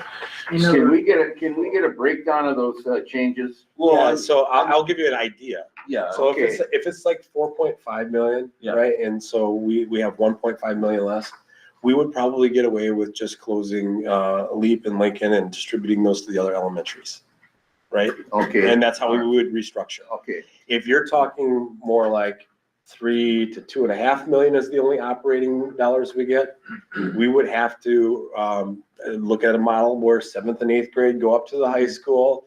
We would use the middle school as an elementary, and we would close more buildings, but we would do it without any of the additions you saw. We would do it with the current place. It would be tight, class sizes would go up, right? And we would have to restructure programming, right? If we did it with 0, right, we would have to do all of that restructuring plus a lot higher class sizes and many more programmatic changes. Okay, that's with 0 operational dollar. What's the average class size now? So, Sarah, what is It it? depends on the building, Right. honestly. Leap has smaller class sizes. You go on over to Schurz, there's some smaller ones just because of the dual language. You go to Douglas, they're gonna be bigger, but. It's like You haven't given me a number yet. 16 to 18 for the elementary. Oh, it could be Currently- a little bit more than 18 in certain buildings, Carl. It could be about 20, 21, Okay, all right. 22 in certain buildings. Other buildings might have 13. So if you guys look at our class size policy, Here. right? If you look at our class size policy, thank you, I just don't have them on me, right? And this is not Is something I that keep in my brain. So, Or here, or Jared, you can read off too, my yeah, own. that's fine, Got that's it fine. right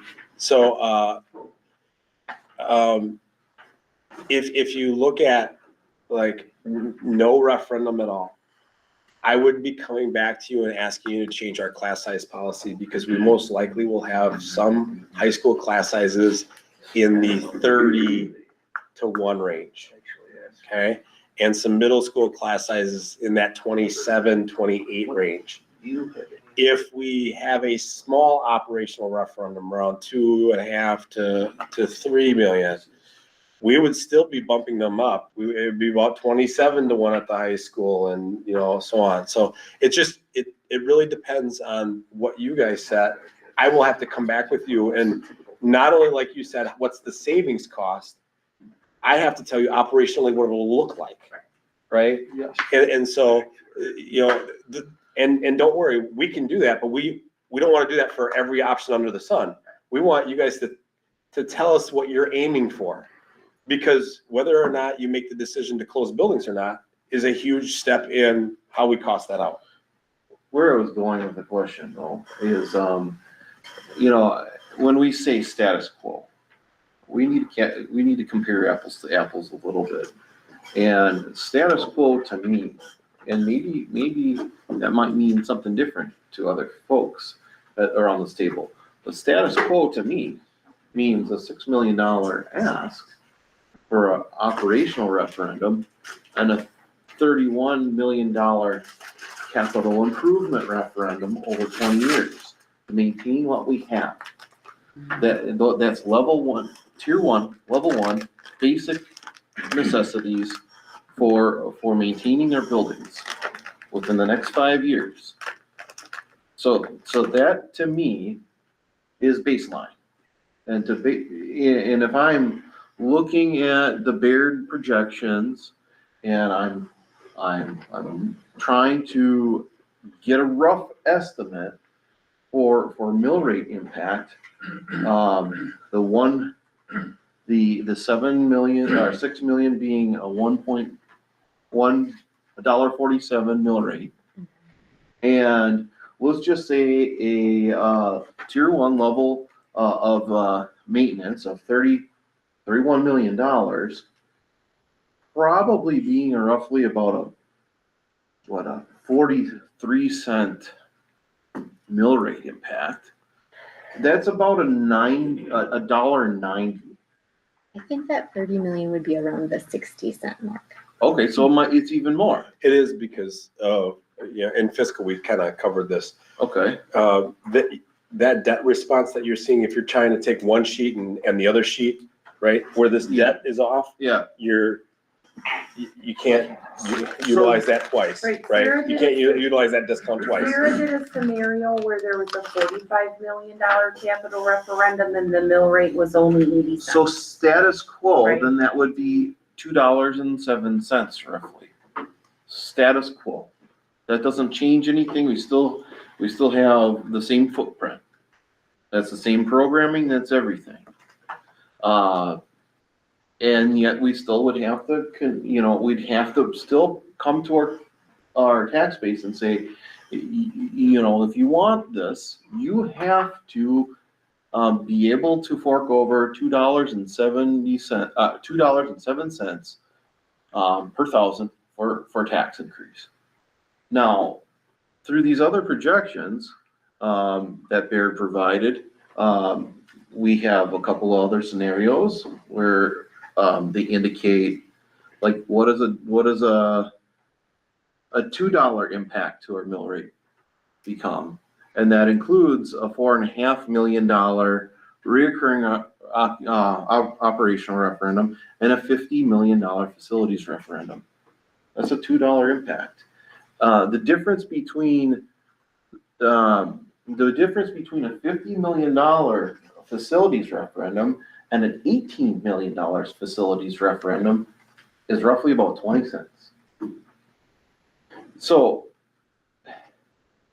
you're getting a lot, you're getting down the road with what our community perhaps needs. You're saving about 7 cents per mill rate. If you go with a $50 million facilities improvement, $50 million facilities referendum, to me, that seems like we need to explore that option. I don't know. Thoughts? 30 million to $50 million. Yeah. We went from $30 million to $50 million. Well, 50 million, okay, so if you, let's just say, option C. You take a 1-story addition, let's say it's a 2-story addition. And let's say you pick the a la carte orchestra and the middle school gym. That's about another 5 million. You add all of that up, plus you still have to add in the level 1 maintenance. That comes out to 50 million. He's talking about adding the level 1 maintenance to Riverside, Webster, and Douglas. Yeah, I see. Okay. Those I hadn't three. even thought about that. Because those wouldn't be in just the option C. Can I give you my thoughts from being in a lot of schools over 25 years? And being in schools that are new and being in schools that are old. For one thing, when you're thinking about something like this, in my mind, I'm thinking, what do you want in the long run? Not right now, but what do you want to see in the long run? Secondly, I've been in some really nice schools that have been built, and I've talked with people, and they said exactly what you're saying here. Boy, we went through a hard time trying to close the old schools, but we're glad we did. In most every case that I've talked to someone, and I've been in many schools where the new school has been put in, they've said that, boy, it was rough, but boy, I'm sure glad we have this now. And the community was glad after a while too. I mean, you have to get through by that spot. And do you think about the next few years where you're going to have to be coming back again and again? Or do you look for something down the road that's gonna be drawing people into the whole town, the whole city? Because I was thinking of this, thinking, well, this isn't just the school is gonna bring people in or not bring people in. Why are they leaving Watertown to go to other districts around? Can we keep them? I know that's a lot of money, but I'm looking at the big picture down the road for the whole city. I guess that's my mind on this, and being in other schools for a long time, usually, almost every time, it's like we got by that hard spot and it worked out better. So I'm just laying that out there. Absolutely. I guess I don't know how else to read this except for, making some hard decisions to consolidate and investing in, making an improvement to our high school and our middle school. It nets the taxpayer savings long term. What mill rate impact are you guys thinking is something that people will get behind? I don't think it's the mill rate so much as it's the value in what we're buying. Okay. What it comes out to with the mill rate is That's why between $10 and $50 a month. If you're looking at the low end of the projections versus the high end, if you're looking at an average home price, that's $50 a month is something that I think a lot of people would be like, oh man, really? That's what I hear from people when I talk to them about their mortgage rates. But at the end of the day, there's a number of other factors that I think are more heavily weighed than the mill rate. I think going as low as possible with the mill rate helps. But I think that, like we've talked about in the past, here's exactly what it's going to look like if we make cuts, like very detailed, what the cuts are going to look like. Not just like, hey, I might have to do this, but like, this is realistically what my plan is. Because if all goes without change, that's what's going to happen. And then, like Craig talked about, I think that doing operational with consolidation is helpful because at the end of the day, you still need to analyze that. I think we had talked about, do we kick the can down the road? Yeah. So I was talking to Sarah before the meeting, just talking about some numbers and things, and we were talking about, and she put the numbers in there for declining enrollment. There's an uptick for 1 year in your forecast. Not huge, but it's an uptick. I personally don't see, unless we are able collectively in this community, and I hope we are, to really start making Watertown more attractive to people. I think we're fighting an uphill battle, okay? Because the pool of people that we have available to come to any community in Wisconsin is dwindling. We have depressed fertility rates that are seriously impacting schools. We have counties in this state that are in demographic winters where more people are dying every year than are being born. And by the way, Jefferson and Dodge are right on the edge of that. Yes. Okay, so realistically, we don't see, and I think Sarah would agree, we aren't forecasting some kind of a big surge. And in 5 years, it would seem to me, if we don't make some kind of consolidation soon, we're just delaying it. Because I think we're gonna have more empty spaces in more schools. Well, in 5 years, if we lose a percent year over year, we'd be down another 167 students. So we're already under 205 under the standard the district would like to hold. And we're gonna lose another 167 in the next 5 years. It assumes that, our community doesn't continue to grow, which I don't know that that's true. It looks like there's a lot of growth on the south. Yes, I agree, they are building homes. It was when we first moved here in 2000, Watertown was growing. And it got over 25,000 there at one point, I think. And then all of a sudden it went south. And I thought in my mind, I wonder what that was, the bypass or what was it that did that? I saw the numbers about people leaving Watertown School District going to others, I thought, why don't we ask them why they left? I'm sure you did. Did you find out? We did do the Rofer study, and we can provide that information. It's a multifaceted answer. And whether you got the real answer or not. No, I think it's pretty accurate, actually. Okay.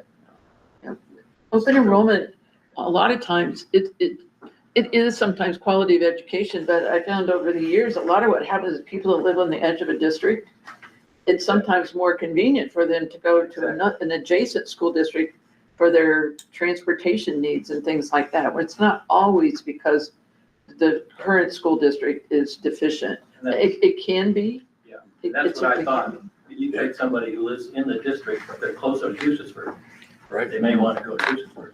Well, you know, and I live on Houstonburg Road, right? Exonia Elementary is a lot closer than Lincoln STEM.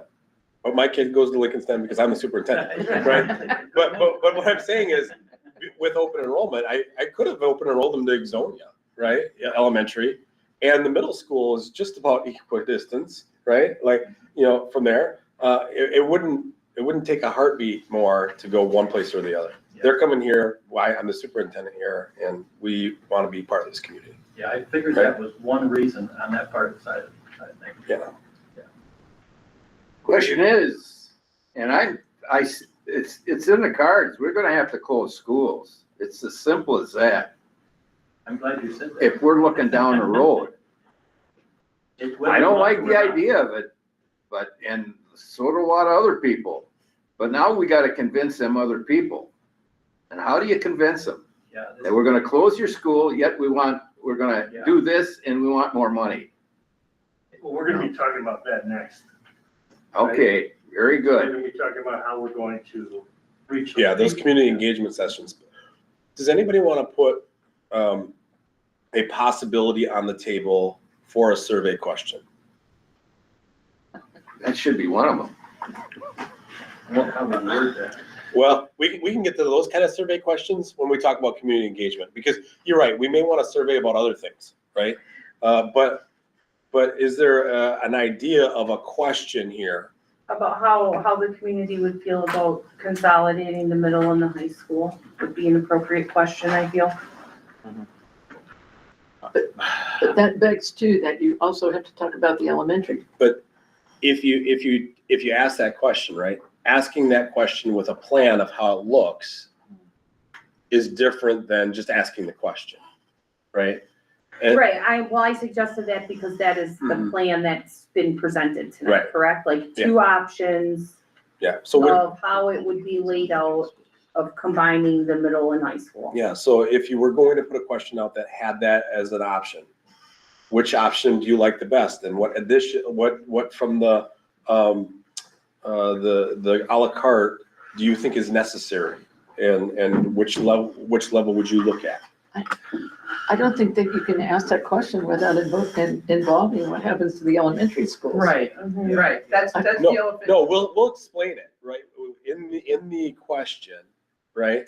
What we would say is, here's an option. This option includes these things, right? We would close these buildings, right? This is what it would look like. There would be literature that says, yeah, do you like this option or do you like this option? And you would say this option costs this much, this option costs That's this correct. much. And I This is how much would savings you're and I going would hope we would have some information about possible savings, right? That it would come with. And also what's already been done to reduce things. Right? Specific. And that's why I said it's really important for us to start getting something, get that funnel down so that we can do the rest of that work, right? In this vision, if this happened, option C happened, and the middle school and the high school combined, we would move to a district with a middle and high school and then 3 elementary schools? That's correct. Or would the long-range plan be to have one large elementary school and the middle school? And we're not talking a long-range plan, right? Because I think that's part of what confused people before. I think we say, here's the options that we're looking at now. 5 years from now, we can discuss, do we need to do something different than these three elementaries? So you Do we want to build one larger elementary and close one or two of these down? You know, I mean, like, you know what I mean?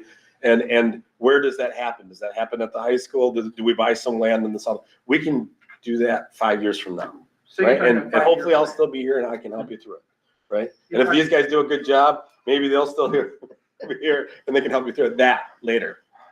So I would say, if it was me, I would ask, one of the questions that I might ask would actually, I would say it's something like, do you feel comfortable spending nearly $2.10 per, well, per thousand of an increase to maintain the buildings with excess capacity of blank and maintain and cover eminent maintenance repair costs of $31 million? Or would you like to see the school district consolidate at a lesser dollar amount of an expense to the taxpayer? I think the question that you would ask is, listed below are three options. Option A has this. You just said that one, right? Which is a $6 million operating cost with $30 million worth of fixes and a consolidation plan that is 18 or $20 million, right? Whatever that final number is, right? That comes at a cost of this mill rate. Option 2, right, is less of an operating referendum, right? Maybe not as many fixes dollars for the elementaries, but we still do the middle school. Option 3 is we don't do anything capital, we just do an operational, and it's this. I mean, that's what I'm asking you to do. I'm asking you to come up with 3 scenarios, and we say, which of these do you support most? We give them all the documentation about what the mill rate is, what changes are gonna happen, what the possible savings to the district are over the long run, right, and so on. But if we go, so the one suggestion, if we go operational only, then that's still like, then that puts us in a very precarious situation of being extremely reactionary to any of the maintenance needs of our district. I'm not saying I picked one or the other. I do know that operationally, we need those dollars. Like, that is first priority. You guys all said it. Right. Right? But you guys will have to tell us what the 3 are. Right. I just gave examples, right? Don't think that those are my examples, right? Well, But I think. So I think the advantage of looking just at operations is you can ask a capital question a little bit later. You can do that. If you're starting to lump that in, people are going, okay, you're asking me for all this money. You're starting to make it, no one likes it when the Senate or the House puts together a giant omnibus bill that has a billion things in it, and people are like, oh, you're just gonna vote on everything at once. People generally don't like that. The simpler the ask is, the better. So I hear what you're saying, though. So you're saying an option that you would think maybe to put on the table, if I'm putting words in your mouth, is an option that says an operational referendum of XYZ. It comes at a mill rate of this, but a commitment to ask a capital question later. Yes. Capital question. Right? Later, yeah. So that people don't think you never have to ask that, right? Linda? I don't know. I like to write, so I think introducing it on the survey, what are we calling it? Survey. Okay. The reality for Watertown schools shows there is an imminent need for a combination of consolidation and renovation of our schools, and your choice matters. So you're appealing to the intelligence of that person. You're showing them that there is this imminent need. You've already put the thought of the combination of the consolidation and renovation. You're telling them that their choice matters, and then you give them the 3 scenarios so that, because you're inviting them then into this. So I think that introduction is vital when you are presenting before. I appreciate it. I appreciate your insight. Very good. Absolutely. I would recommend that I know everybody talks in mill rates, but the average homeowner doesn't compute what the mill rate actually means to their property taxes. So, by the way, according to the housing market, the average price of the average house right now in Watertown is selling somewhere between $315,000 and $355,000. So it's gonna have a significant, if we went to 2, it's significant. I had someone selling you a lesson. Yeah, so Always trying to make a buck. I'm not buying houses. It'd be about $50 a month for the average, where, yeah, if we were doing the 600. Yeah, if we were doing the big ask like that Craig was sharing, that you're right, we would be, It's very good. it would be, quite a bit. It'd be $600,000 to $700,000 for the middle. I think that we have to ask a question that has the operational standalone, to be honest about this. I think they need to understand what that means if we do just an operational cost. And if we do just an operational cost, what level of operation are you looking at into the future? Operating how we operate now? Operating by making some choices that may end up consolidating and or changing programming. Like what do you suggest? Well, if you look at the data that Sarah gave us in the finance committee, okay? Within the 5-year scope, even at $6 million, We come by back year asking. 4, we're already having to make adjustments to make ends meet, okay? So I personally think, based on the numbers you all have supplied us, that $6 million is a reasonable amount of money to get us going. We'll have to make adjustments in years 4 and 5 unless something changes with student population or Or the something state like budget or or whatever. state budget. So 6 million on a 5-year non-recurring seems reasonable to me. And the impact on that was $1.27, I think, or something like that. $1.47. Yeah, something like $1.47.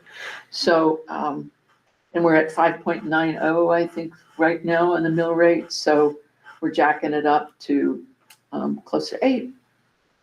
Okay, that would be something that we could stay in current buildings, right? Well, The year 4 and 5 might be the consolidation question, right? Where we start having to get into a different spot. Well, I do think, okay, so how do you build a survey that people actually want to do? The more words you put in it, by the way, the more words you put in it, the more likely they're going to say no, okay? The longer something is, the more complex it is, the harder it is to understand, we build our own problem.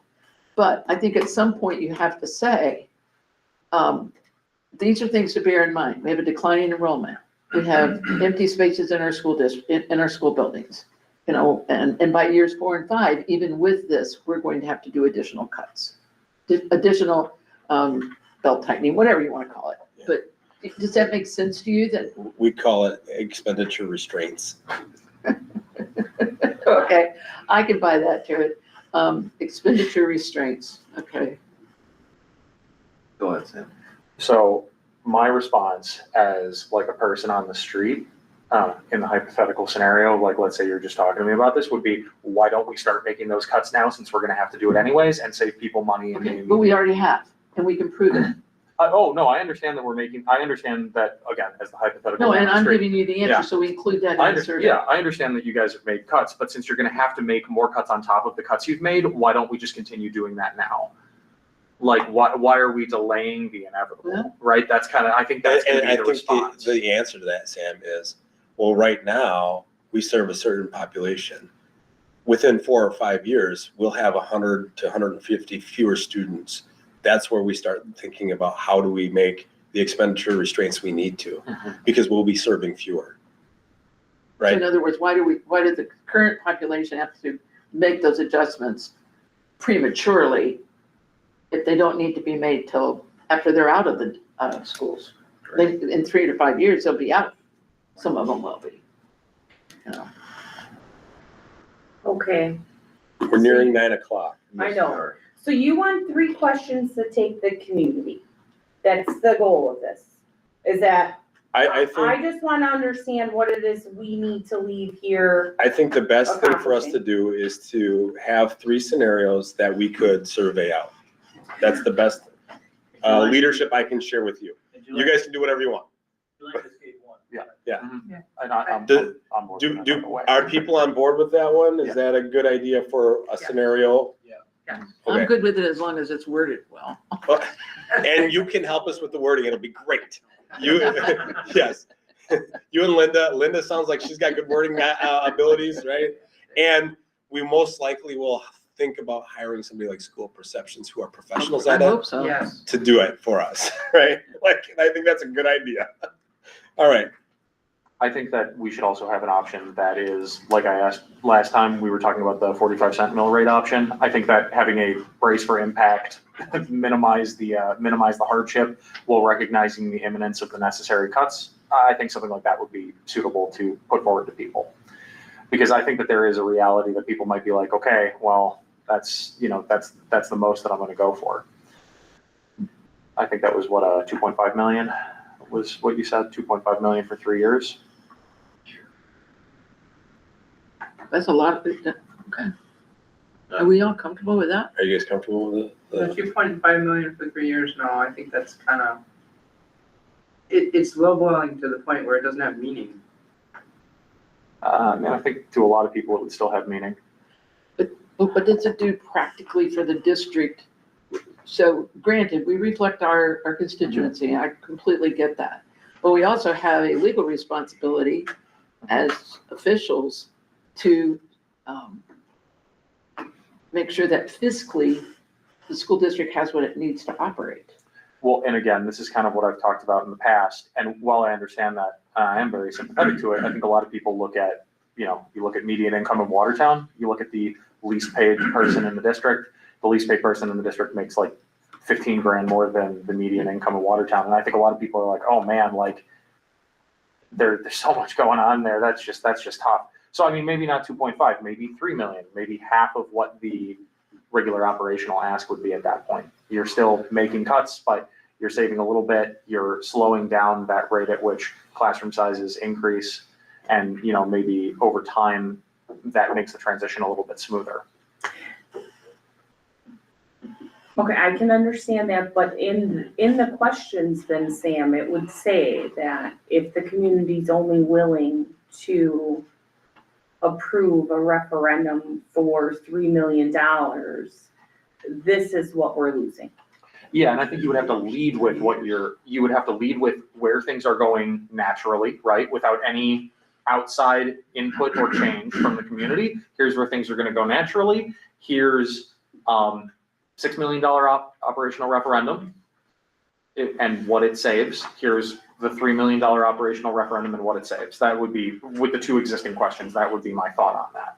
Okay. I think coming up with the different configurations of questions is going to take more thought if we're gonna get a quality product.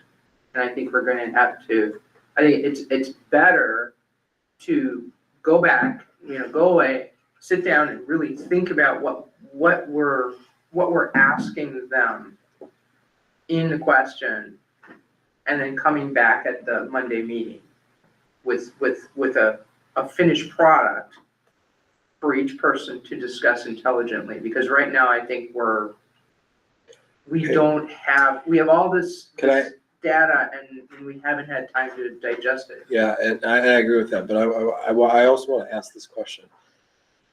You guys said you wanted to support a $6 million operational question, but you also said we think consolidation is It imminent. has to be part of it. You said Right. that, I didn't was say just that. gonna say that the third question should have. No, an I didn't say that. option of Actually, Carl said Just to that. get the temperature of how the community feels about consolidation. Absolutely.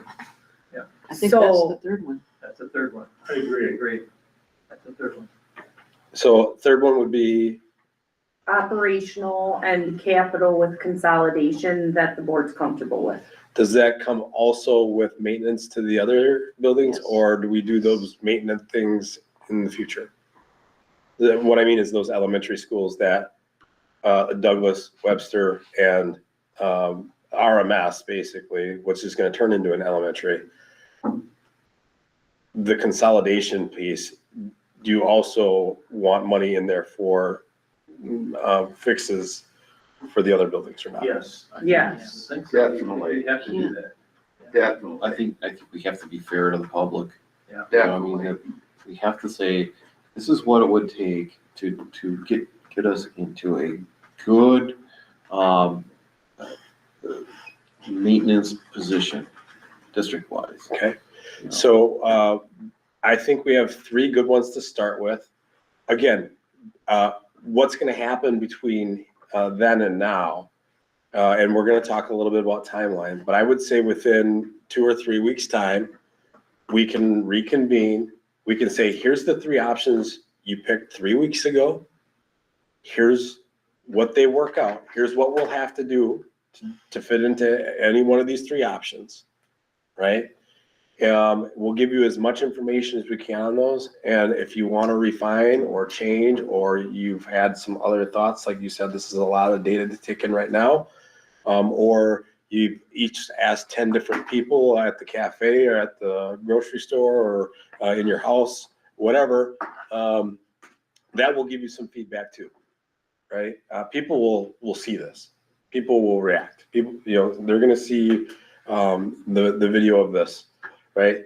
But then that gives us about 2 to 3 weeks down the road. We can pick a date, before we leave tonight.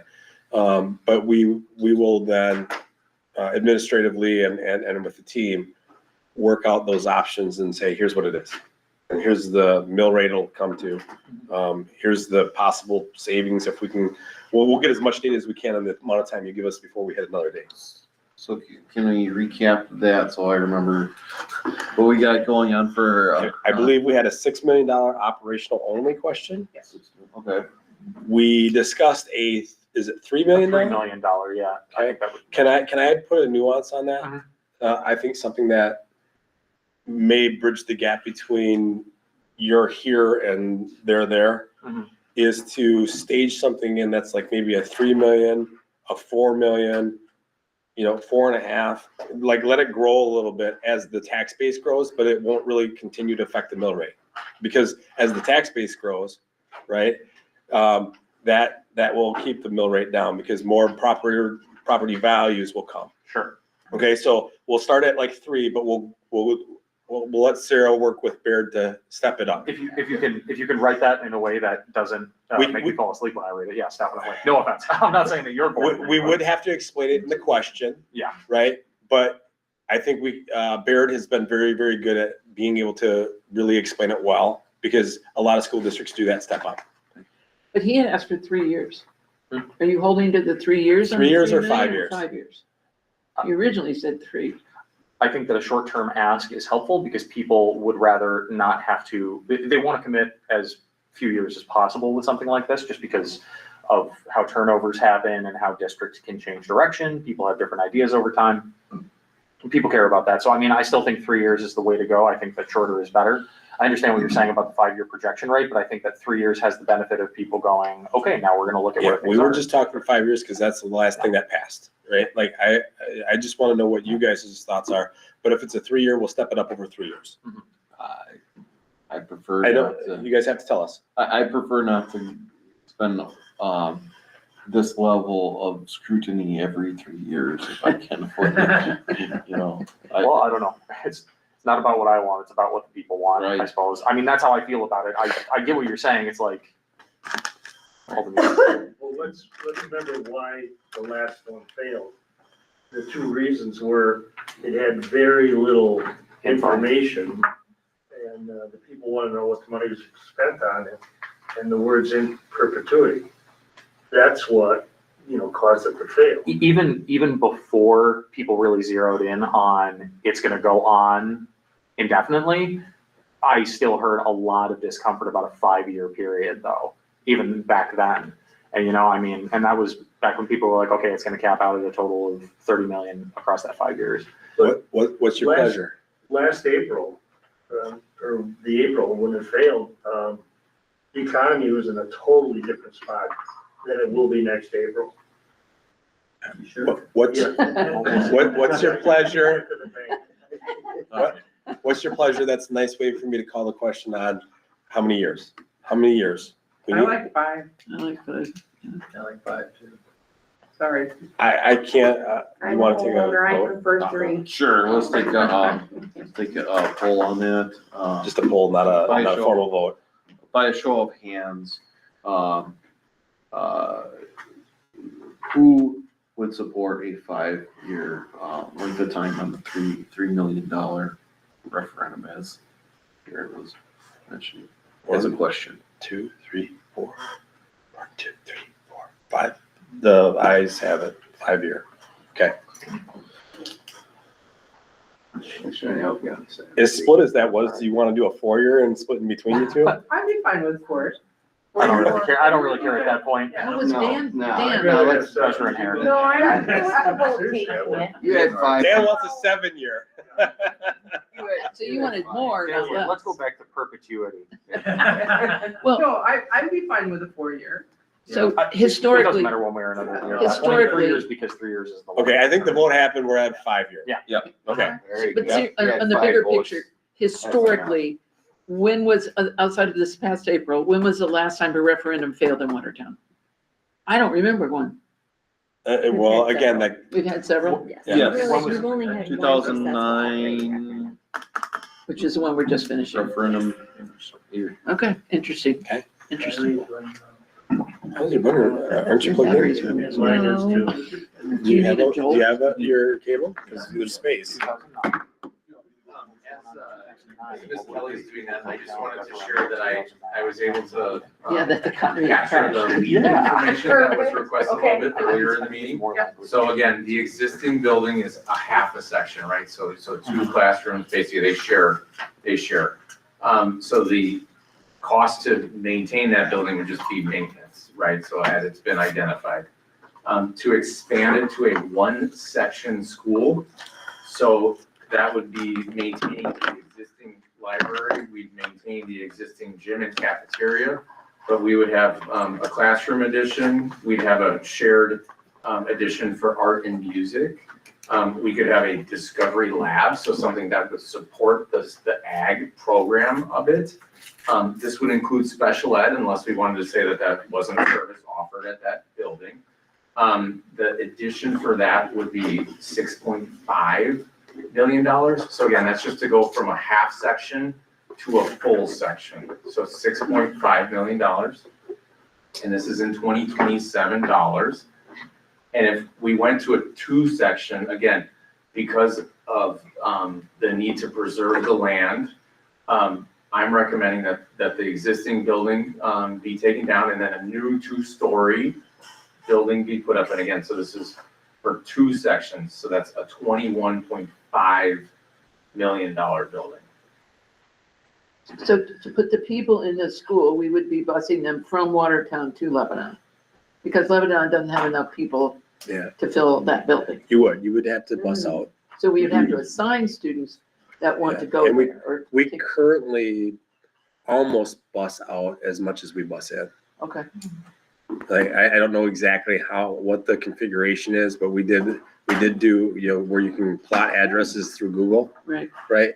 So I want you to know that there, I don't know the exact number, but we could get that for you. But go ahead. Oh, sorry. I was just gonna say, use those numbers in comparison to, putting the addition on at the high school, right? And option 3, did I understand it? We're looking at, We're looking at an operational referendum. operational referendum. I don't know if that's because again, you don't necessarily have to go to the 6 million if we consolidate, right?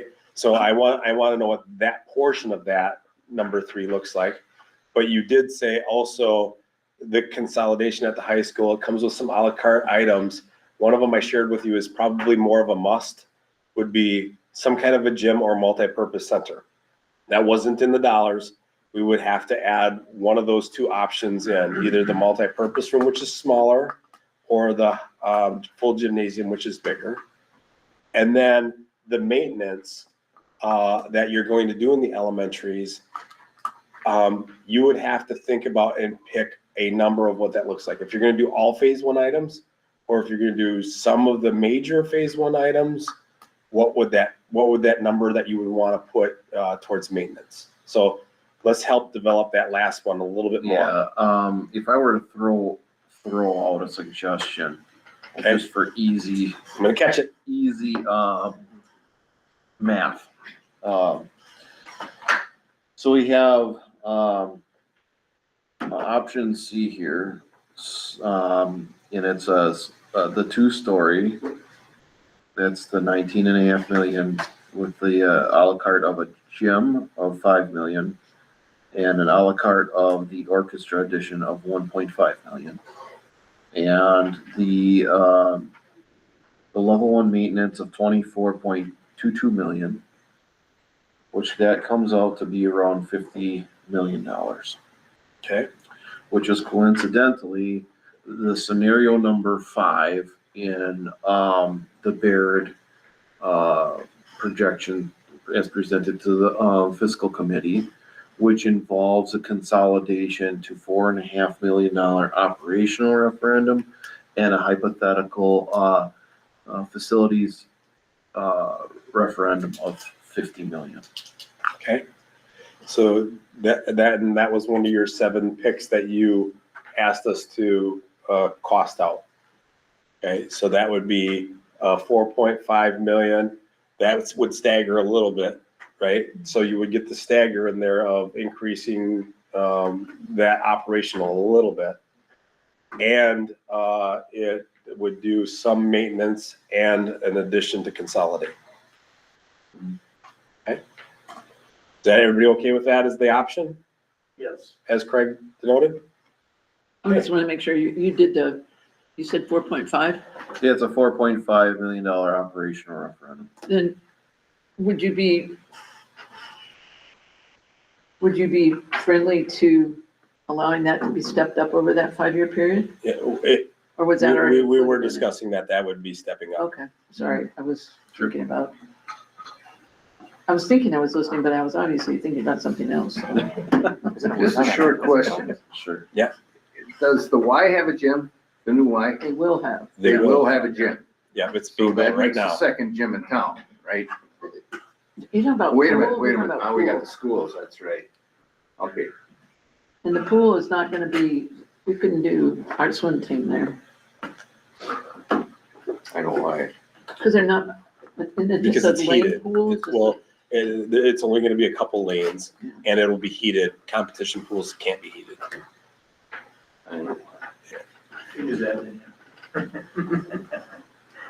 Does that work for folks to? Yes. Because then we kind of have the gamut here of, that gives the administration direction to, run some mill rate scenarios with, it looks like pretty much operational, only, $3 million, graduated, operational referendum. And for a few dollars more, we happen to have a consolidation plan and, being able to tackle some of the maintenance needs within our district. Okay. The last couple, yeah, go ahead. Could we just run through what We the just do our options check off that, on that, just so we're yeah, sure. yeah. the 24.22 for the maintenance on the remaining buildings, right? And we had the $5 million for the middle school gym, 1.5 for the orchestra addition that supports the middle school moving into the existing space. And then which The 2-story? 2-story? Thank you. Thank you. The 19.5, yeah, okay. Thank you.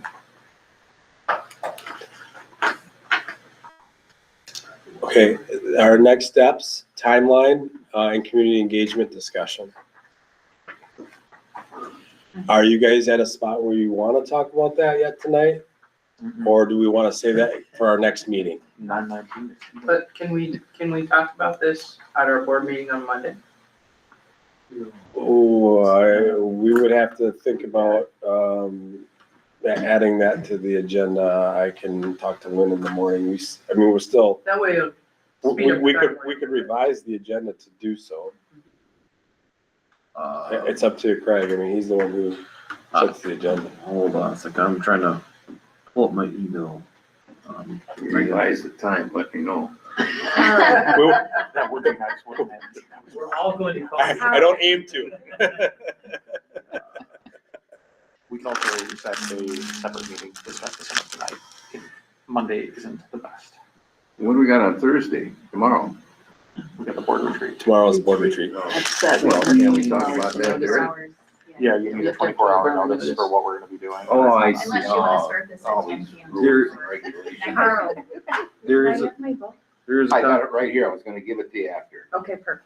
there's a contemplated closed session at the end that may take about an hour potentially. Then we have a safety drill, bullying update. There is some room for strategic discussion, but from the looks of, the meetings we've had so far around this topic, it's likely gonna be about an hour unless you guys wanna just hold it firm to an hour and then whatever we get done, we get done. If not, we don't. Can we just do the meeting like on Tuesday or Wednesday or something? And start at like 5? What's that?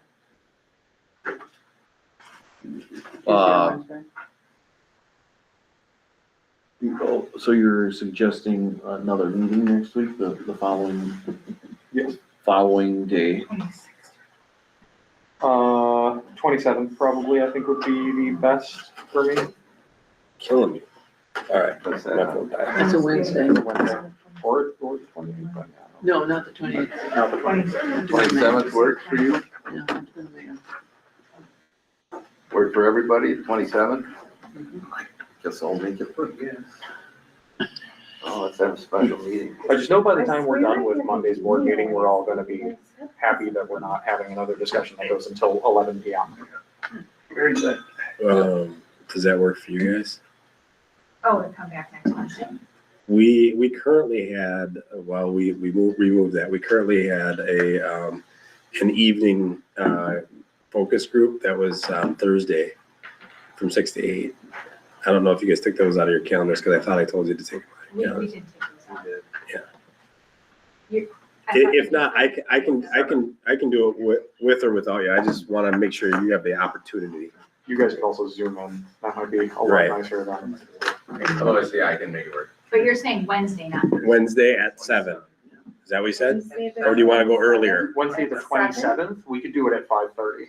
Or I could do it at 5:30, I'm sorry, I'm not trying to speak for everyone.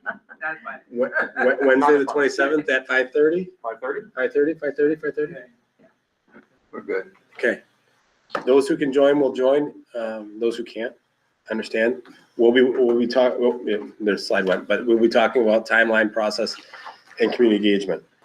We've got the survey already done. We won't have any further information for you on the survey questions, I doubt at that time of next week, but we'll at least be able to talk community engagement.